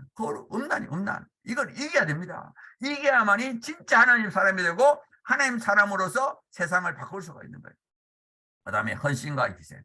그래서 우리가 먼저 본을 보이고 리더가 먼저 헌신하고 희생할 때 하나님 말씀대로 살 때 그때에 많은 사람들이 쫓아오게 돼요. 그 다음에 용감해. 세상을 두려워하면 안 됩니다. 어떤 사람들은 뭐 벌벌 떨어. 동성애자 그 공경하면 안 돼. 무슨 그런 생각 안 됩니다. 우리는 하나님 안에서 하나님의 용사. 하나님 말씀대로 살면 하나님 우리 옆에 계시는데 뭐가 두렵습니까? 그리고 물론 이제 무례하면 안 됩니다. 교양이 있어야 돼요. 어떤 사람은 용감한데 무례한 사람, 그거는 오히려 점수 깎아 먹어요. 사실은 이 전쟁은 골수 동성애자, 골수 기독교인, 골수 기독교인과 골수 동성애자 붙는데 뭐 누가 바뀌겠어요? 아무도 안 바뀌지요. 동성애자가 바뀌겠습니까? 우리가 바뀌겠습니까? 우리가 이제 목표하는 건 중간에 있는 사람은 우리 편을 만들. 이 동성애자들은 자꾸 뭐 약자 프레임, 뭐 하여튼 뭐 자기들 차별받는다 이러면서 자꾸 동정심을 유발해가 자기 편을 만들려고 애를 쓰다. 예.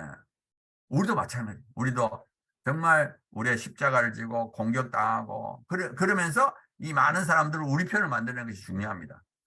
그리고 충분히 이길 수 있다. 왜냐하면 사람들이 부정적인 생각을 많이 가져요. 아이고 미국도 무너졌고 유럽도 무너졌는데 뭐 한국은 기독교 국가도 아닌데 어떻게 이길 수 있냐. 아니 이런 마음을 품는 사람들 엄청 많아요.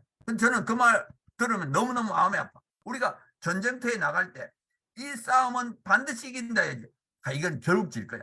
결국 진다면 그거 이길 수 없습니다. 마음으로부터 이건 분명히 이길 수 있다. 이겨야 된다. 그럴 때 이길 수 있는 거야. 왜 우리가 이길 수 있느냐? 하나님이 살아계시기 때문에. 하나님은 지금도 살아계십니다. 하늘 보좌에 계신 하나님은 우리를 보고 계시는데 하나님은 동성이 진지하지 않아요. 지금도 똑같습니다. 성경 말씀대로. 그래서 정말 우리가 하나님 말씀대로 살려고 할 때 하나님 도와주십니다. 전능하신 하나님, 온 땅을 다스리신 하나님, 우리 인간의 마음을 주관하시고 생사복을 결정하시고 국가의 흥망성쇠를 결정하시는 그 하나님이 우리 편인데 왜 우리가 집니까? 우리 마음속에 자꾸 이제 이거는 결국 질 거야. 그 마귀소리.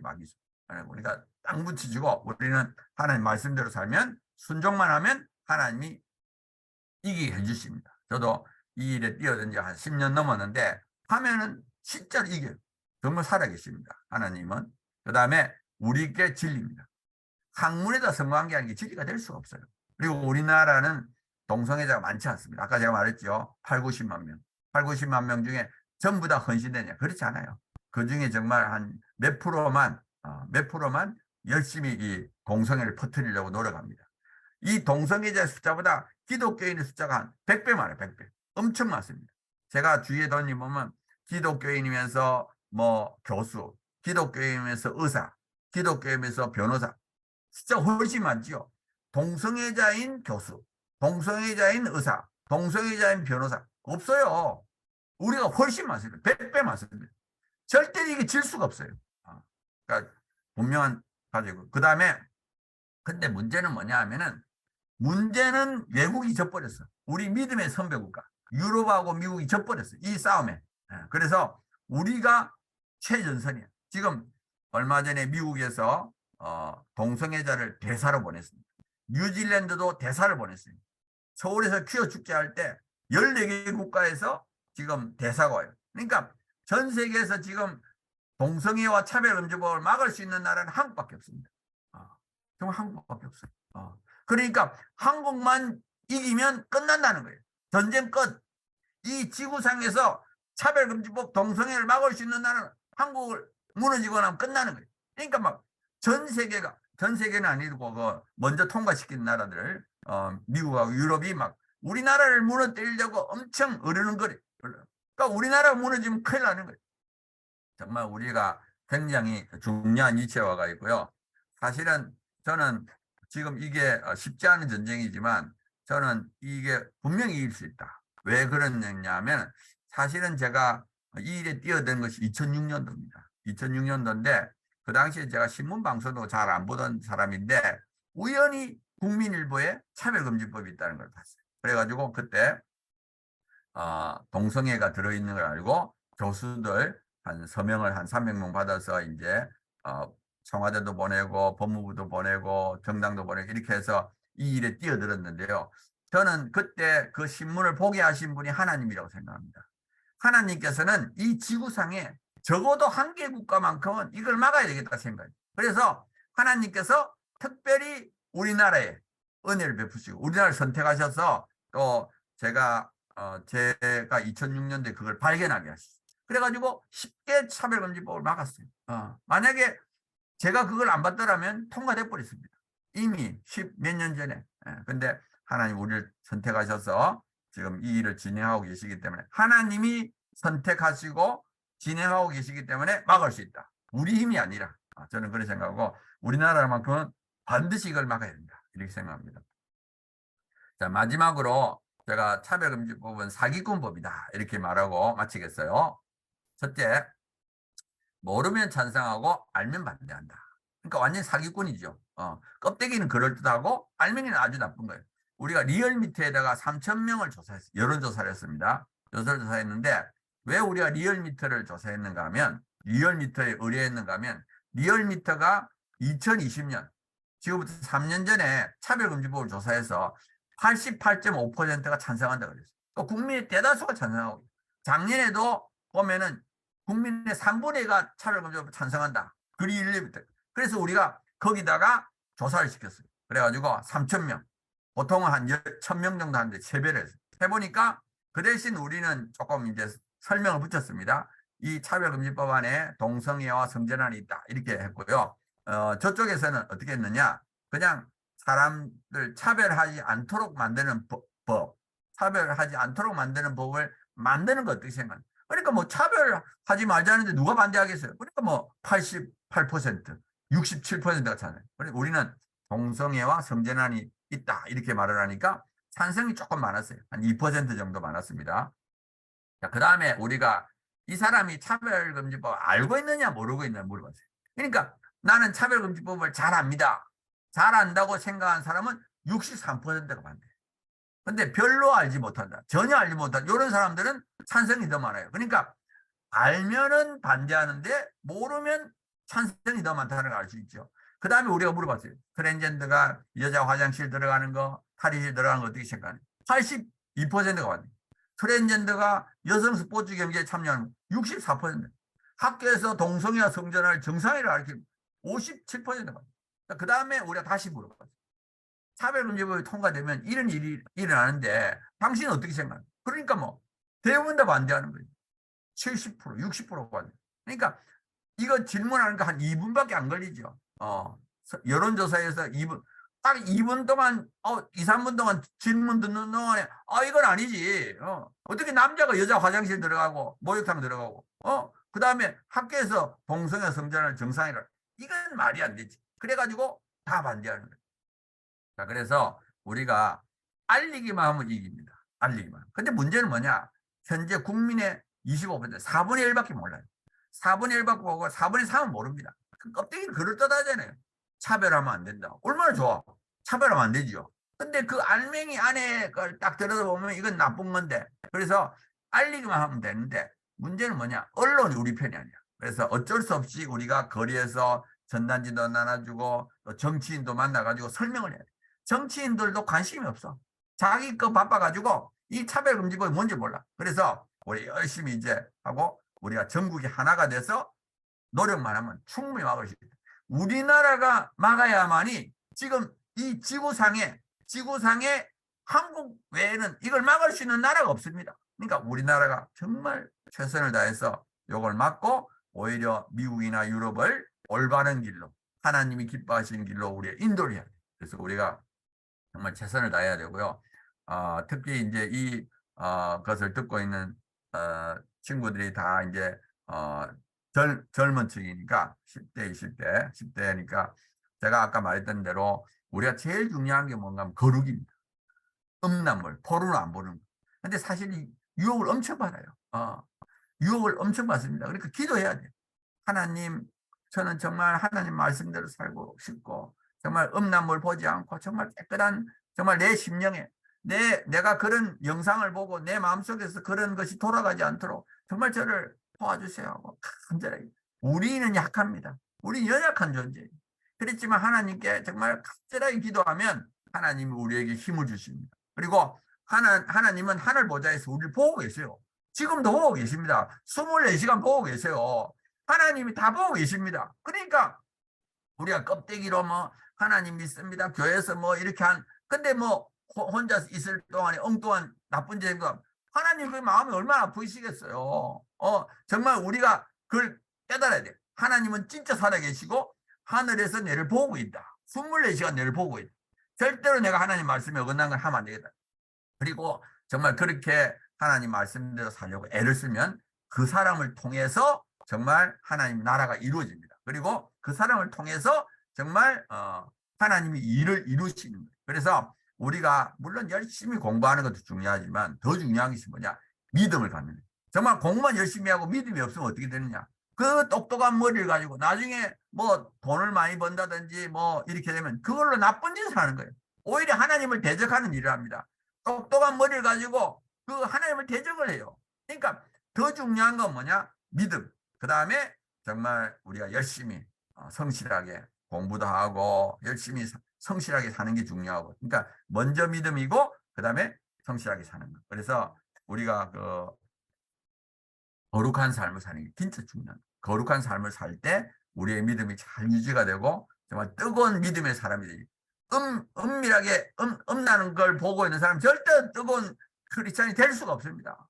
하나님의 마음을 아프게 하면서 어떻게 그 사람이 될 수 있겠어요? 그러니까 우리가 정말 하나님의 사람이 되기 위해서는 성실하게 살고 거룩하게 살고 그리고 정말 믿음을 갖고 또 혹시 듣는 사람 중에 아직 믿음이 약하다면 제가 아까 간증했던 것처럼 하나님을 찾으세요. 하나님 도와주세요 하면은 하나님께서 믿음을 주십니다. 그리고 만나주세요. 그래서 여러분들 통해서 더 많은 일을 하기를 바랍니다. 예. 제가 일단 강의를 끝이는데 일단 공유를 내가 중지하고 또 질문 있으면 다시 내가 들어가게 말을. 자, 일단 강의를 끝냈습니다. 네, 이제 감사합니다. 우리 교수님께 감사의 네, 박수 드립니다. 네, 감사합니다. 네. 너무, 네, 감사합니다. 우리 먼저는 우리 리뉴젠 여러분, 우리 교수님 말씀해주신 이 강의를 들으시면서 또 질문하고자 하는 부분들이 있으시면 지금 질문창을 열어 놓았으니 한번 질문을 자유롭게 올려주시기 바랍니다. 또는 여러분들의 고민이나 또는 기도 제목들이 있으셔도 올려주셔도 좋겠습니다.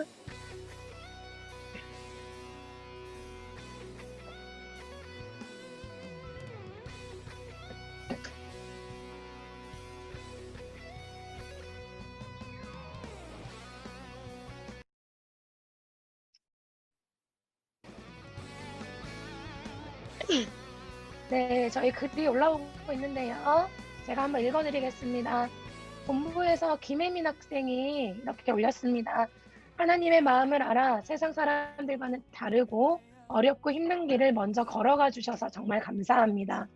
거룩이라는 힘을 잃지 않는 기독교인으로 살아가겠습니다. 좋은 강의 감사드립니다. 교수님 감사합니다. 네, 우리 그리고 IMBS에서 리뉴진에서 질문 올려주셨습니다. IMBS의 박수련 학생이 올렸는데요. 좋은 것을 보라고 하셨는데 추천해 주실 서적들이 있으신가요? 라고 질문해 주었습니다. 네, 우리 교수님 한번 답변 부탁드립니다. 예, 그 좋은 걸 보라고 했는데 일단은 제 생각에는 이제 학생이니까 공부를 열심히 해야 됩니다. 왜냐하면 공부를 잘해야만이 모든 영역에 가서 좀 이렇게 영향력이 미친 사람이 돼요. 그러니까 우리가 한마디를 하더라도 한마디를 통해서 100명이 바뀔 것이다. 1000명이 바뀔 것이다. 10,000명이 바뀔 것이다. 그래서 우리가 지금 어린 시절에는 열심히 자기 공부를 열심히 해야 돼요. 물론 이제 자기가 원하는 걸 하면 됩니다. 어떤 영역을 가도 상관없어요. 자기가 가장 잘할 수 있는 영역, 또 자기가 좋아하는 영역에 가서 열심히 하는 게 중요하고요. 그래서 일단은 공부에 집중하는 게 좋겠고요. 두 번째로는 이제 우리가 나쁜 거를 일단 보면 안 됩니다. 나쁜 건 우리가 금방 알 수 있죠. 음란한 거라든지 이런 거, 세상적인 건 절대 보면 안 되고요. 그 다음에 좋은 것 중에는 예를 들어서 뭐 신앙에 유익한 것들도 있을 수 있겠죠. 믿음의 좋은 영역. 그리고 뭐 우리는 요즘 또 동영상을 또 익숙해지니까 유튜브 같은 걸 보면서도 좋은 걸 골라야 돼요. 좋은 거 정말 은혜로운 거라든지 또 이런 여러 가지 좋은 거를 봐야 되고요. 그 다음에 이제 그 신앙적인 것뿐만 아니라 또 지식적인 분, 뭐 이런 것들 중에서 골라야 되기 때문에 뭐 또 예를 들어서 창조과학 서적들도 괜찮아요. 왜냐하면 우리 중고등학교 진화론을 배우기 때문에 그 진화론이 틀렸거든요. 진화론이 틀렸는데 막 그 진화론이 맞다고 하니까 좀 잘 적어놓은 창조과학 서적도 읽어보면 이제 우리가 믿음은 들음에서 나오고 아까 제가 말했지 중학교 3학년 때 제가 일반 책들을 읽다가 이제 완전히 믿음을 잃어버리는 것처럼 우리가 좋은 책을 읽으면 좋은 영향을 받고 나쁜 책을 읽으면 나쁜 영향을 받거든요. 그래서 우리가 그 창조과학 서적도 괜찮고 또 뭐 하여튼 여러 가지 선배들 이야기 그런 것도 읽으면 좋을 것 같습니다. 네. 네, 감사합니다. 이어서 우리 아미 리뉴젠의 이경숙님이 보내주셨는데요. 거룩한 한국을 세우는 기초석이 되어주시는 길원평 교수님께 감사드립니다. 동성애 옹호와 권장하는 교육, 차별금지법 등 막아내기 위해서는 정책과 법이 중요한 것임을 더더욱 느끼는 시간이었습니다. 교수님께서 이것을 알리고 계실 때 국회의원 등 정치인들의 생각이 변화되어진 케이스가 있는지 궁금합니다. 있다면 그런 사례가 듣고 싶습니다. 라고 올려주셨습니다. 사실은 이제 정치인들은 아무래도 지역구에 있는 사람들의 말을 듣게 돼요. 왜냐하면 선거가 있으니까. 선거 때문에 지역구에서 이제 말하면 이제 그걸 듣게 되거든요. 그래서 제가 요즘은 뭘 하는가 하면 작년 10월 중순부터 국회 앞에서 1인 시위를 하는 걸 하고 있습니다. 국회 앞에서 1인 시위 하는데 매주 목요일마다 이제 사회 명사들 초청하고 또 대형교회 목사님들을 초청해서 1인 시위를 아침 8시부터 9시까지 합니다. 그러니까 아침 8시부터 9시까지 하는 이유가 뭐냐면 그 시간에 국회의원들이 출근을 해요. 출근하는데 자가용으로 출근합니다. 자가용으로 출근하기 때문에 자가용을 타고 통과하면서도 볼 수 있을 정도의 엄청나게 큰 피켓. 그래서 뭐 차별금지법 제정 반대, 그다음에 뭐 남자 며느리 여자 사위 합법화하려는 차별금지법 반대, 뭐 이런 식으로 엄청나게 큰 피켓을 두고 이제 아침 8시부터 9시에 서가 있어요. 출근할 때. 그래서 이제 제가 이제 대형교회 목사님들, 큰 교회 목사님들, 뭐 우리나라에 거의 다 대형교회 목사님 다 오셨어요.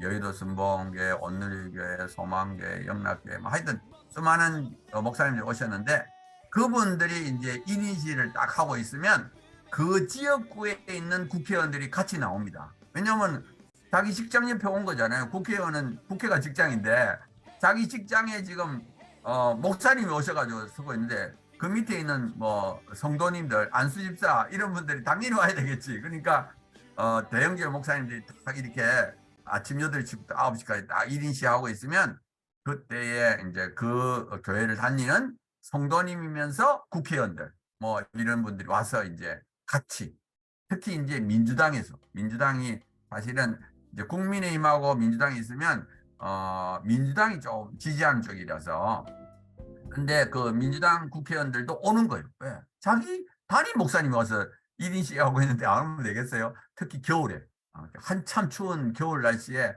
아침 8시, 9시는 굉장히 추운 날씨인데 그때 목사님이 하고 있으면 이제 와서 이제 그래서 우리가 그분들한테 이제 차별금지법을 반대하기 위한 이야기를 하면 그분들도 뭐 거기 와서 찬성하겠습니까?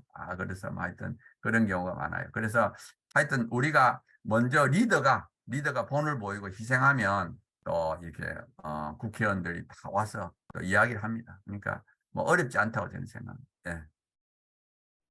네, 감사합니다. 우리 진주브릿지 부모 선교사님이 올려주셨는데요. 개별적 차별금지법과 차별금지법에 대해서 비교 설명해 주셔서 더 유익한 시간이었습니다. 네, 이어서 저희 브릿지 이한희 학생이 학생 신분으로 공부를 열심히 하는 것 같은 그런 방법보다 직접적으로 할 수 있는 게 있을까요, 교수님? 이라고 질문해 주었습니다. 일단 뭐 공부 열심히 하는 거 외에 딴 거 뭐 있을 수 있느냐는데 일단 우리 학생 시절은 준비하는 기간이 준비. 물론 이제 뭐 지금도 활동할 수 있지만 준비가 뭐냐면 두 가지예요. 하나는 공부라는 것은 이제 사회적으로 하는데 또 하나는 아까 말했던 믿음과 거룩입니다. 믿음을 첫째는 믿음이고 첫 번째가 믿음이고요. 두 번째가 그러한 삶, 거룩한 삶, 말씀대로의 삶. 그 다음에 이제 성실하게 공부를 하는 거거든요. 그래서 일단 이 세 가지가 중요합니다. 그러니까 이 세 가지를 자기 자신에 대한 거잖아요. 자기 자신이 어떤 존재가 돼야 되는 거. 그걸 먼저 해야 되고, 그 다음에 그걸로 가지고 다른 사람에게 이제 뭐 여러 가지 복음을 전할 수도 있고 뭐 여러 가지 할 수가 있잖아요. 그래서 여러분들 나이에 지금 할 수 있는 거는 뭐냐. 뭐 그걸 하고도 시간이 남았다. 여유가 있으면 아까 말했던 대로 저 같은 이야기들이 차별금지법의 문제점이라든지 이런 것들을 조금만 인터넷 하면은 알 수 있습니다. 그래서 그거를 좀 공부를 하세요. 하고 그다음에 그거를 친구들한테 말을 하는 거예요. 왜냐하면 지금은 그 10대들은 50% 이상이 차별금지법을 지지하고 혐오 차별 뭐 이쪽이 다 이제 세뇌가 돼 있기 때문에 학교에서 계속하니까 일단 자기가 먼저 공부를 하고 시간이 남으면 왜 차별금지법이 나쁜지 이런 거를 공부를 한 다음에 그거를 또래한테 이야기해. 내가 이렇게 하는 것보다 또래가 또래에게 하는 게 유익합니다. 이제 또래한테 야, 그 차별금지법 진짜 나쁘대. 이러이러한 이유로 나쁘대. 그러면 걔가 또 반발하겠죠. 반발하면 막 그 자리에서 반박을 해주면 제일 좋고 만약에 못하게 되면 그거를 딱 메모를 해가지고 또 공부를 하는 거예요. 인터넷 와서 공부하고 다 답이 있거든요. 그 다음 만나서 또 그러니까 전도하고 비슷합니다. 전도. 우리가 복음을 모르는 사람에게 복음을 전하듯이 차별금지법 모르는 사람한테 그리고 자꾸 그렇게 친구한테 한 사람 한 사람 하다 보면 실력이 늘어요. 그다음에 이제 자기도 유익하게 되고 그래서 또래가 또래에게 전달하는. 그러니까 아까 말했던 모르기 때문에 찬성합니다. 그리고 그 찬성하는 사람들의 이유는 뻔해요. 몇 가지 없습니다. 그러니까 그거를 잘 이렇게 습득해 놓으면 그다음에 얼마든지 할 수 있고 뭐 복음도 마찬가지예요. 복음도 우리가 잘 전해야 돼요. 예. 네, 감사합니다. 그런 부분들은 저희가 또 교수님 말씀해 주신 것처럼 아는 만큼 저희가 전할 수 있죠. 복음도 저희가 아는 만큼 날카롭게 아는 만큼 그것을 더 날카롭게 전할 수 있는 것처럼 저희가 이 사회에 대해서 더 알아가고 하나님께서 이 마지막 시대를 어떻게 저희 리뉴젠을 세우고 사용하고자 하시는지를 저희가 준비하기 위해서는요. 또 아는 것도 굉장히 중요합니다. 그래서 전 또 이렇게도 생각해 보는 것 같아요. 저희 리뉴제는 월요일부터 금요일까지 열심히 저희 내부 공동체에서 열심히 훈련받고 아까 네 가지 영역 얘기했던 거 신앙생활, 학습, 성교 이 네 가지 영역을 훈련한다면 토요일은 저희가 또 고비캠을 나갑니다. 그래서 고비캠의 그 내용 주제를 하나님께서 창조하신 성, 하나님께서는 우리를 창조하신 목적, 이런 하나님이 지으신 이런 첫 목적을 저희가 또 나누는 그런 캠프들을 또 구성해 보는 것도 방법일 것 같습니다. 네. 그리고 우리 또 이어서 이제 질문이 계속 올라오는데요. 와. 진주브릿지 정주영 학생이 생활 속에서 동성애자를 만나게 된다면 어떻게 대해야 하며 어떻게 대처해야 할까요? 라고 질문해 주었습니다. 이런 부분들을 또 많이 겪게 되는 상황인 것 같아요. 네, 교수님. 예, 우리가 동성애를 반대하는 거는 사실이지만 동성애자들 정죄하는 건 아니거든요. 그러니까 그거를 죄와 죄인을 구분을 해야 되는데 사실은 이제 이 전도하고 똑같습니다. 우리 예를 들어서 안 믿는 사람을 미워하면 안 되죠. 우리가 불신앙은 우리가 반대를 하지만 안 믿는 사람을 우리가 미워하면 안 되고 오히려 안 믿는 사람을 만나면 어떻게 해서든지 그 사람이 믿게 만들고 싶어 하잖아요. 그러니까 복음을 전하면서 안 믿는 사람이 믿음을 가지도록 막 이렇게 노력을 하는 것 똑같아요. 우리가 동성애를 우리가 반대를 하지만 동성애자를 만나서 미워하는 게 아니라 동성애자들을 어떻게 하면 그 동성애로부터 벗어나게 할 수 있느냐. 그러니까 그 벗어나게 하려고 하는 거는 어떻게 해요? 첫째는 사랑을 해야 되겠지. 사랑이라는 말은 이제 그 영혼을 사랑하고 그렇게 하면서 그걸 건져낼 수 있도록 인간관계를 잘 맺으면서 거기서 벗어나도록 이렇게 도와줘야 되는 건 사실입니다. 근데 또 자칫하면 동성끼리 하다가 오히려 유혹을 받으면 안 되지. 우리가 불신자한테 이제 전도하다가 오히려 불신앙을 이게 오염당하면 곤란하겠지. 그러니까 잘 이제 준비하고 기도도 준비하고 자기를 잘 준비한 다음에 그 사람을 이제 거기서부터 빠져나올 수 있도록 하는 게 중요하다고 저는 생각합니다. 예. 네, 감사합니다. 네, 이제 질문이 한 4가지 정도 남았는데요. 여기까지만 하고 가겠습니다. 네, 한국 본부에서 훈련받고 있는 안세영 학생이 올렸습니다. 10대 사물 세대가 일어납니다. 진리를 수호하고 전수합니다. 포괄적 차별금지법 제정을 반대하며 거룩한 목소리를 냅니다. 거룩에 있어서 구체적으로 더러운 것을 멀리하는 것, 그리고 정결한 것을 가까이 하는 것, 둘 중에 무엇에 더 중점을 두는 것이 성경적으로 옳다고 보시는지 궁금합니다. 예, 뭐 두 개 다 맞는 이야기인데요. 일단 더러운 거를 멀리 하는 것도 중요하고 정결한 걸 가까이 하는 것도 중요한데 일단은 이렇게 생각합니다. 권투할 때 이 더러운 걸 가까이 하면 상대방으로 KO 펀치를 맞는 것 같아요. 그러니까 음, 사실은 이제 충격이 되죠. 우리가 그런 것을 한번 딱 보게 되면 이게 영적으로 엄청난 충격을 받습니다. 그러니까 그거 데미지가 오는 거죠. 또 우리가 평소에 권투를 잘하려면 연습을 자꾸 해야 되겠죠. 우리가 맞지 않으려고만 하는 게 아니라 자기 몸이 건강해져야 되겠죠. 평소에 막 체력도 느껴. 그러니까 우리가 정결한 걸 가까이 하는 것은 금방 눈에 띄진 않지만 우리의 영적인 힘을 기르는 것 같습니다. 그래서 평소에 계속 우리가 올바른 걸 보면서 힘을 키우고 그러면서도 절대로 나쁜 거를 접하지 않는 그런 것이 이제 두 가지 다 중요한데 약간 두 가지 약간 다르다는 것만 명시하면 되겠습니다. 예. 네, 감사합니다, 교수님. 우리 예금호 학부모님이 올려주셨습니다. 미술 분야에는 동성애자가 많은 것 같아요. 남성, 여성을 확실히 구분짓지 않은 미술 작품들도 있고 그런 작품이 기존의 가치관과 달라서 독창적이라고도 표현을 많이 하죠. 이 방향으로 미술 방향으로 진로를 정하려는 학생이 가져야 할 마음가짐은 무엇이 있을까요? 예, 뭐 우리가 분야마다 좀 어려운 분야들이 있습니다. 예를 들어서 뭐 미술 분야도 있지만 예를 들어 연예계라든지 뭐 하여튼 조금 뭐 패션 쪽이나 하여튼 이렇게 동성애자들이 많은 영역들이 있습니다. 근데 뭐 사실 첫 번째는 이제 거기에 들어갈 만한 믿음이 있어야 됩니다. 뭐 아무나 들어가게 되면 호랑이 굴에 아무나 들어가면 안 되죠. 호랑이 잡혀 먹죠. 그러니까 정말 거기에 들어가기 전에는 제일 중요한 것이 믿음입니다. 제일 중요한 게 믿음이고 또 믿음대로 살아가는 그런 훈련. 그러니까 마음에만 있는 게 아니라 그것이 몸에 딱 배어가지고 상대방 세상과 싸워서 이길 수 있는 능력을 갖추고 나서 거기 들어가야 됩니다. 그러니까 그게 제일 중요해요. 믿음과 어떤 어떤 맷집이랄까 영적인 맷집이 있어야 되고요. 그 다음에 들어가서는 하나의 선교사라고 보면 선교사. 그 지역에 하나의 선교사로 들어가기 때문에 이 적진에 들어가는 거거든요. 적진에. 그러니까 특히 이제 그런 어려운 영역에는 적진 속으로 들어가서 싸워야 되기 때문에 첫째는 믿음과 거룩함과 이걸 갖추고 끊임없이 기도해야 됩니다. 왜냐하면 계속 공격을 당하니까.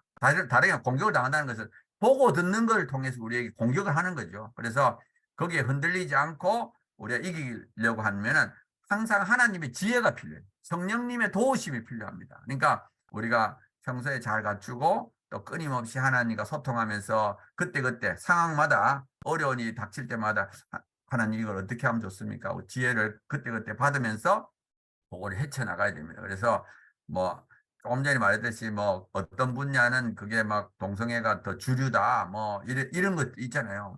예를 들어 뭐 생물학에는 진화론이 주류고 뭐 이런 식으로 그 주류 속으로 들어가 가지고 싸운다는 건 쉽지 않은 거거든요. 근데 물론 하나님이 왕이시기 때문에 보호해 주십니다. 보호해 주시는데 그래도 쉽지 않은 전쟁터에 들어가게 되니까 더 하고 또 여기 아까 말했던 대로 저쪽이 더 독창적이고 더 좋은 것 같다. 하나님이 지혜를 주시면 우리 쪽이 더 훨씬 더 좋을 수 있습니다. 그러니까 절대로 기가 죽지 말고 충분히 이길 수 있다. 그런데 정말 더 열심히 해야 된다. 더 하나님과 동행을 해야 된다는 그런 각오를 갖고 그런 마음을 갖고 가야 되고 준비를 해야 된다. 준비 없이 들어가면 위험하다. 오히려 변질이 되면 하나님만 못합니다. 정말 위험한 게 뭐냐? 껍데기는 다 크리스찬인데 완전히 안에가 사단에게 점령당하면 완전히 그거는 적이 돼버려. 우리의 적이 돼버리면 진짜 그거는 막 안 가는 이만 못합니다. 안 가는 게 좋아요. 그런 사람은 그냥 그 다음에 총뿌리를 우리한테 돌리니까 이제 그거는 좀 위험하다고 생각. 그래서 하여튼 그거만 좀 잘하면 되겠습니다. 예. 아, 네. 네, 우리 두 가지 남았는데요. 우리 IMBS 이지호 학생이 이렇게 또 질문해 줬는데요. 학생으로서 구체적으로 어떻게 공부해야 하는지 조언을 부탁드립니다. 공부를 열심히 하고 싶은 친구인 것 같습니다. 아, 질문이 구체적으로 어떻게 공부하면 좋으냐고요? 일단은 뭐 제 생각을 좀 하면은 저는 이제 우리 어머님이 믿음이 좋으셨어요. 어머님 믿음이 좋으셔가지고 늘 시험, 예를 들어 시험 칠 때마다 기도해라. 사실은 제가 아까 15부터 30살까지 저는 불신자, 안 믿었으니까 사실은 이제 공부하는 과정에는 사실은 믿음이 없었다고 볼 수 있죠. 그런데 물론 이제 부모님의 기도는 있었어요. 그래서 그 대학교 시험을 앞두고라든지 뭐 이럴 때 항상 부모님께서 기도를 해 주셔가지고 뭐 그 은혜로 제가 좋은 과정을 겪었다고 생각하고요. 그러니까 하나님은 우리가 믿기 전에도 우리가 믿음이 없을 때도 하나님은 우리를 사랑하시는 것 같아요. 그래서 제 일생을 뒤돌아보면 제가 뭐 전혀 믿음이 없었는데도 불구하고 하나님이 저에게 은혜를 베푸시고 또 축복해 주시고 좋은 길로 인도해 주신 것 같은데 일단은 제가 공부하는 뭐 구체적인 조언을 말하면 공부하기 전에 기도하는 게 좋습니다. 예를 들어서 내가 수학을 공부한다, 국어를 공부한다, 영어를 공부한다 할 때 딱 공부를 시작할 때 잠깐이라도 기도를 하는 게 하나님 정말 이 공부를 시작하는데 공부가 잘 될 수 있게 해달라고 이게 조금 한번 잠깐 그 뭐 시간이 많이 걸리는 건 아니잖아요. 한 2, 30초라도 잠깐 기도하고 하는 게 좋고요. 두 번째의 경우는 공부하기 싫어질 때가 있습니다. 아무리 공부를 잘하는 사람도 공부 싫을 때가 있어요. 뭐 예를 들어서 뭐 당장 뭐 중간고사를 쳤다. 중간고사 친 그날은 공부가 안 되지요. 왜냐면 기말고사 한참 벌었으니까. 그리고 중간고사 치기 위해서 얼마나 탈진이 됐겠어요. 하여튼 하여튼 여러 가지 이유로 공부가 안 될 때가 있습니다. 막 이게 집중이 안 되고 막 공부하기 싫어지고 그런 막 어떤 그런 그럴 때 막 우리가 이제 효율이 전혀 없어지거든요. 그럴 때 제가 이제 권장하고 싶은 것은 하나님께 기도하는 하나님이 뭘 기도하느냐? 자기 마음 상태를 그대로 이야기하는 거예요. 하나님, 제가 오늘은 진짜 공부하기 싫어지고 공부가 안 됩니다. 마음이 그냥 흩어지고 막 이렇게 정말 효율도 없고 막 그걸 그대로 이야기해야 돼. 그걸 숨길 필요 없습니다. 하나님께는 숨겨도 숨겨지지도 않고. 그러니까 그걸 그대로 하나님, 제가 이러이러한 상태인데 내 마음을 바꿔주세요. 우리 마음을 바꾸시는 분은 하나님입니다. 자기도 자기 마음을 못 바꿔요. 공부하기 싫은 자기를 공부하게끔 만들 수가 없어요. 우리 자신은 내 마음을 바꿀 수 없어. 내가 공부하기 싫을 때 어떻게 내가 여력이 하나님 기도하면 바뀌어지는 신기해요. 그러니까 공부하기 싫을 때 하나님께 간절하게 하나님께 기도하면서 하나님 내 마음속에 공부를 하고 싶어하는 마음을 불어넣어 주세요. 공부하고 싶어하는 그거를 한번 해보세요. 해보면 신기하게 생기면서 그 다음에 그런 마음을 딱 가지고 나면 공부가 됩니다. 그래서 저는 그런 걸 통해서 우리가 살고 있는 이 세상이 영의 세계다. 정말 하나님 살아계시고 나의 마음을 바꾸시는 분은 하나님이라는 경험하게 됩니다. 그러니까 그것이 공부뿐만 아니라 모든 일을 앞으로 여러분들이 만나는 모든 일을 나를 바꾸시는 분이다. 나는 나를 못 바꾸지만 예를 들어서 내가 어떤 문제가 있고 여러 가지 있을 때 나는 나를 못 바꾸지만 하나님은 나를 바꾸신다. 그런 것을 딱 아시고 하면은 공부뿐만 아니라 모든 것이 적용을 하면 됩니다. 예. 아멘. 네, 우리 마지막 질문입니다. 진주브릿지 이사무엘 학생이 질문해 줍니다. 진화론이 과학적으로 잘못된 이유가 무엇인지는 알겠지만 반대로 창조론이 맞다는 것이 그저 믿는 방법밖에 없는 것인지 궁금합니다. 창조론을 잘 모르는 사람들에게 그것을 더 과학적으로 증명할 수 있는 확실한 증거가 있을까요? 라고 네. 질문해 줬습니다. 예. 아무래도 제가 이제 과학자고 사실은 요즘 제가 한동대학교, 부산대학교에서는 물리학하고 이제 한동대학 가서 또 물리학을 가르치긴 한데 한동대학 안에는 이제 창조과학이라는 과목이 있더라고요. 과목이 있고 이미 제가 하기 전에 뭐 여러 교수님들이 이제 하고 있는데 제가 물리학을 전공하니까 제가 가서 이제 가르치는 분야가 우주의 기원, 빅뱅 이론에 대한 문제점 이렇게 해서 제가 그걸 하는데 물론 저도 이제 가면서 공부를 하고 있는데요. 일단은 뭐 쉽게 생각하면 진화론은 논리입니다. 논리. 이제 그 생명체 지금 예를 들어서 우리 자신이나 생명체들이 다 이렇게 우연에 의해서 뭐 무기물이 합성돼서 세포가 되고 또 그것이 막 변화가 돼서 고등동물이 되고 오늘에 우리가 이렇다는 건데 일단은 그 진화론의 문제점을 지적하는 게 좋습니다. 진화론은 증거가 없다. 증거가 많은 것 같아요. 증거가 없다. 대표적인 게 뭐냐면은 초기 생명체. 우리가 이제 생명의 시작은 뭐 저쪽은 뭐 무기물이 합성이 돼가지고 생명체가 됐다 그러는데 무기물이 합성돼서 생명체가 될 수가 없어요. 그건 조금만 생각하면 알아요. 우리가 배우는 생물학 지식을 조금만 이용하면 절대로 그게 될 수가 없습니다. 왜냐하면은 저도 이제 하면은 우리가 생명체가 유지되려면 일단 자기 복제를 해야 되잖아요. 그러니까 DNA가 있어야 되고 DNA에 의해서 단백질을 만들어야 됩니다. 그렇죠? 우리의 생명체는 거의 단백질로 이루어져 있잖아요. 그러니까 DNA 유전 정보에 의해서 우리가 단백질을 만들어요. 단백질이 뭐 어떻게 보면 우리 세포막 뭐 하여튼 모든 걸 단백질로 이루어져 있으니까 DNA와 단백질로 구성돼 DNA도 있어야 되고 DNA 정보에서 우리가 단백질을 만들어야 되는데 단백질을 만드는 과정에 또 단백질이 필요합니다. 리보솜이라는 단백질이 필요해요. 그러니까 DNA와 단백질이 별도로 진화가 되어서 두 개가 딱 아우가 맞아가지고 복제가 돼야 되거든요. 그러니까 이거는 불가능한 거죠. 불가능한 거. 그러니까 우연히 DNA가 만들어졌고 우연히 단백질을 만들었는데 두 개가 딱 연합을 해서 다음 세대를 복제해내야 되니까 이거는 말이 안 되는 거죠. 왜냐하면 DNA도 굉장히 복잡한 거고 단백질도 굉장히 복잡한 거고 근데 이게 우연히 될 수가 없어요. 그래서 일단은 우리가 말할 때는 진화론이 증거가 없다. 제가 하지만 다른 뭐 그럴듯한 이야기를 자꾸 하다 대면 초기 생명체를 어떻게 만들어졌냐, 무기물에서 어떻게 생명체가 태어났느냐, 그거는 아무도 답변 못합니다. 아무도 답변 못하고 그럴듯한 답변도 없고요. 그러니까 그리고 마찬가지고 우리가 우주의 기회는 또 빅뱅이 왜 터졌느냐? 아무것도 없는 데서 터졌다 뭐 원인도 없이 어떻게 터지느냐? 그러니까 생명은 초기 생명체, 또 우주의 기회는 빅뱅이 어떻게 일어나요?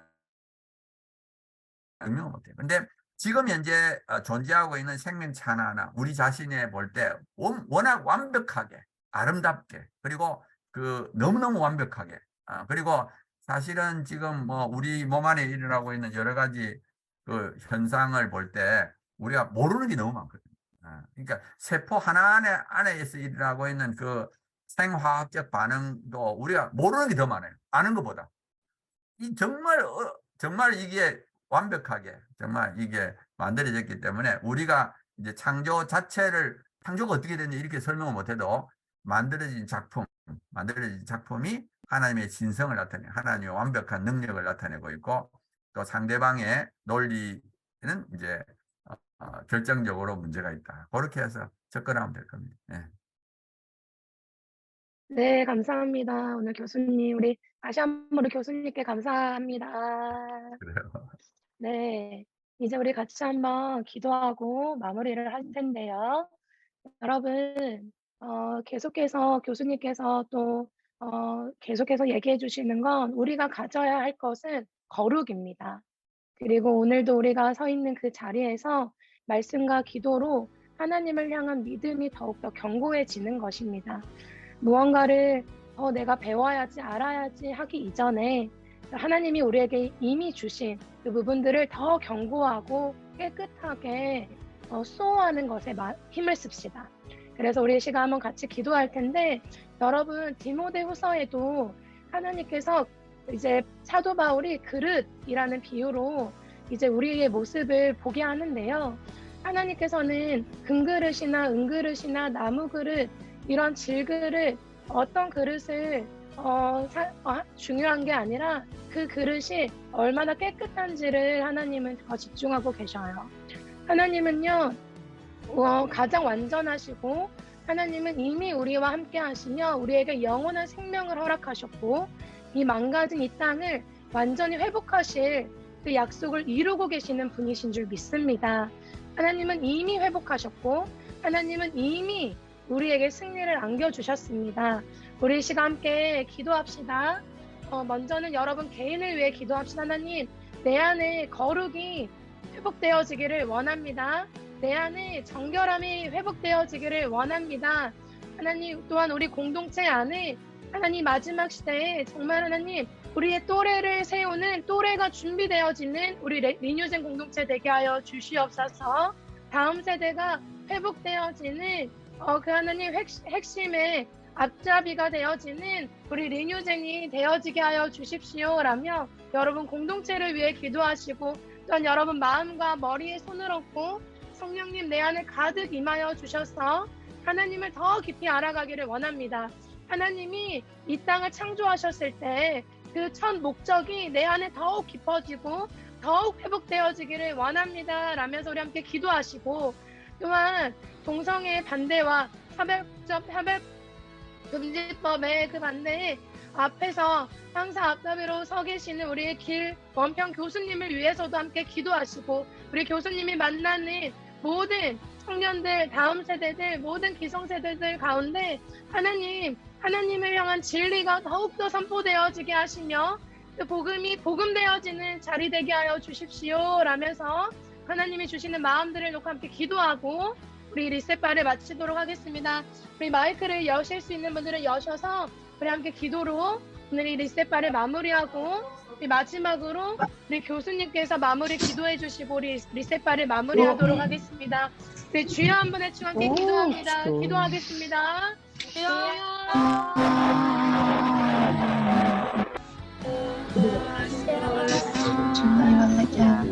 하나님 감사합니다. 하나님 우리는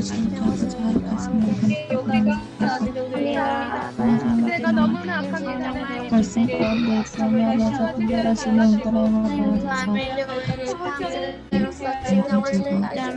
하나님 우리 리뉴젠 아시죠? 공역으로 문화예술과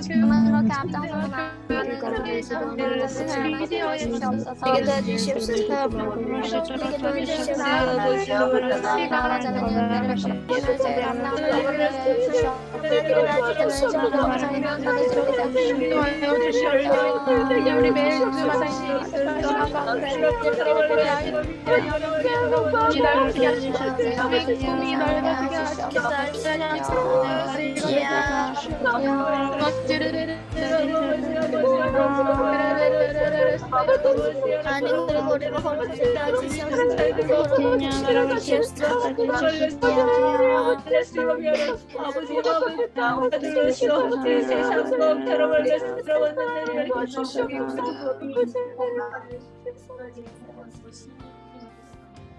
살아계신 하나님 아버지 감사합니다. 부족하고 연약하지만 하나님께서는 우리를 사랑하셔서 이 땅에 독생자 예수 그리스도를 보내주시고 우리를 대신하여 우리의 모든 죄악을 짊어지시고 십자가상에서 죽게 하시고 그 피로 말미암아 우리의 모든 죄를 사해 주심을 감사합니다. 하나님을 믿는 예수 그리스도를 믿는 믿음의 사람이 되게 하시고 또 그 믿음대로 살아가는 거룩한 하나님의 자녀가 될 수 있도록 축복해 주시옵소서. 세상의 그 유혹과 미혹을 이기게 해주시고 우리의 힘으로는 부족하오니 성령 하나님 우리 마음에 역사하사 그 유혹과 미혹을 이길 수 있는 하나님의 사람이 되도록 들어주시옵소서. 모든 죄악을 사해 주시고 우리의 모든 죄를 위하여 십자가상에서 죽으신 예수 그리스도를 바라보고 하시는 죄를 범하지 않고 세상의 유혹에 넘어가지 않는 하나님의 사람, 하나님의 용사가 될 수 있도록 은혜를 베풀어 주시옵소서. 모든 영역에 나아가 정치, 경제, 문화, 교육 모든 영역에 나아가 하나님 나라를 세울 수 있는 하나님의 군사가 되게 도와주시옵소서. 부족합니다. 정말 세상을 이길 우리에겐 능력이 없지만 성령 하나님께서 우리에게 지혜를 주시고 능력을 주시면 능히 이길 것을 믿습니다. 아멘. 하지만 성령 하나님, 살아계신 하나님께서 온 땅의 왕이시기에 예수님 붙잡고 하나님 붙잡고 성령님 붙잡고 승리하는 우리가 되게 도와주시고 장차 하나님 나라가 부족한 우리를 통하여 이루어지게 우리를 붙드시고 사용해 주시옵소서. 아멘. 모든 것을 맡기며 예수님의 이름으로 기도드리옵나이다. 아멘.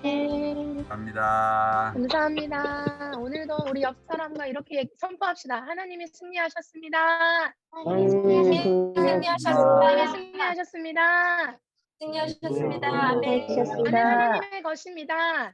나는 하나님의 하나님의 것입니다. 하나님의 것입니다. 나는 하나님의 것입니다. 네. 우리 다시 한번 우리 이 시간을 주신 우리 하나님께 영광의 박수 올려드리고 우리 교수님께 감사합니다. 사랑합니다. 감사합니다. 매주 수요일마다 이렇게 정말 각 현장에서 그리스도인으로 정말 거룩한 목소리를 내고 계시는 우리 멋진 믿음의 선배들을 만나니 너무나 행복하고 감사합니다. 여러분, 우리 믿음의 선배분들이 가신 그 길들을 우리가 따라가기를 소망합니다. 우리 링유제님의 이 다음 세대 소망이 있습니다. 아멘. 자, 우리 오랜만에 우리 워싱턴 휴일이라서 아미리뉴전에서도 들어오셨네요. 우리 환영합니다. 아까 우리 환영을 못해서 우리 GUS 리뉴전에서도 들어왔습니다. 박수. 우리 매주 함께하고 있는 우리 IMBS도 들어왔습니다. 네, 우리 또 오랜만에 우리 수요일에 워싱턴 휴일로 우리 진주 브릿지 들어왔습니다. 네, 우리 광주 CEC 공동체에 들어왔습니다. 와, 너무 멋집니다. 너무 반갑습니다. 우리 또 5월에 전국대회로 우리가 또 함께 한 자리에 모이는 시간이 있을 거예요. 우리 그때까지 살아서 만납시다. 살아서 만나자. 네, 감사합니다. 자, 우리 리뉴진 구하고 출발하겠습니다. 링유전님. 다시 한번.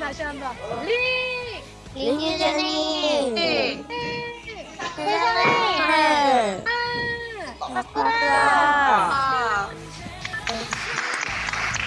다음 주에 뵙겠습니다. 감사합니다. 감사합니다.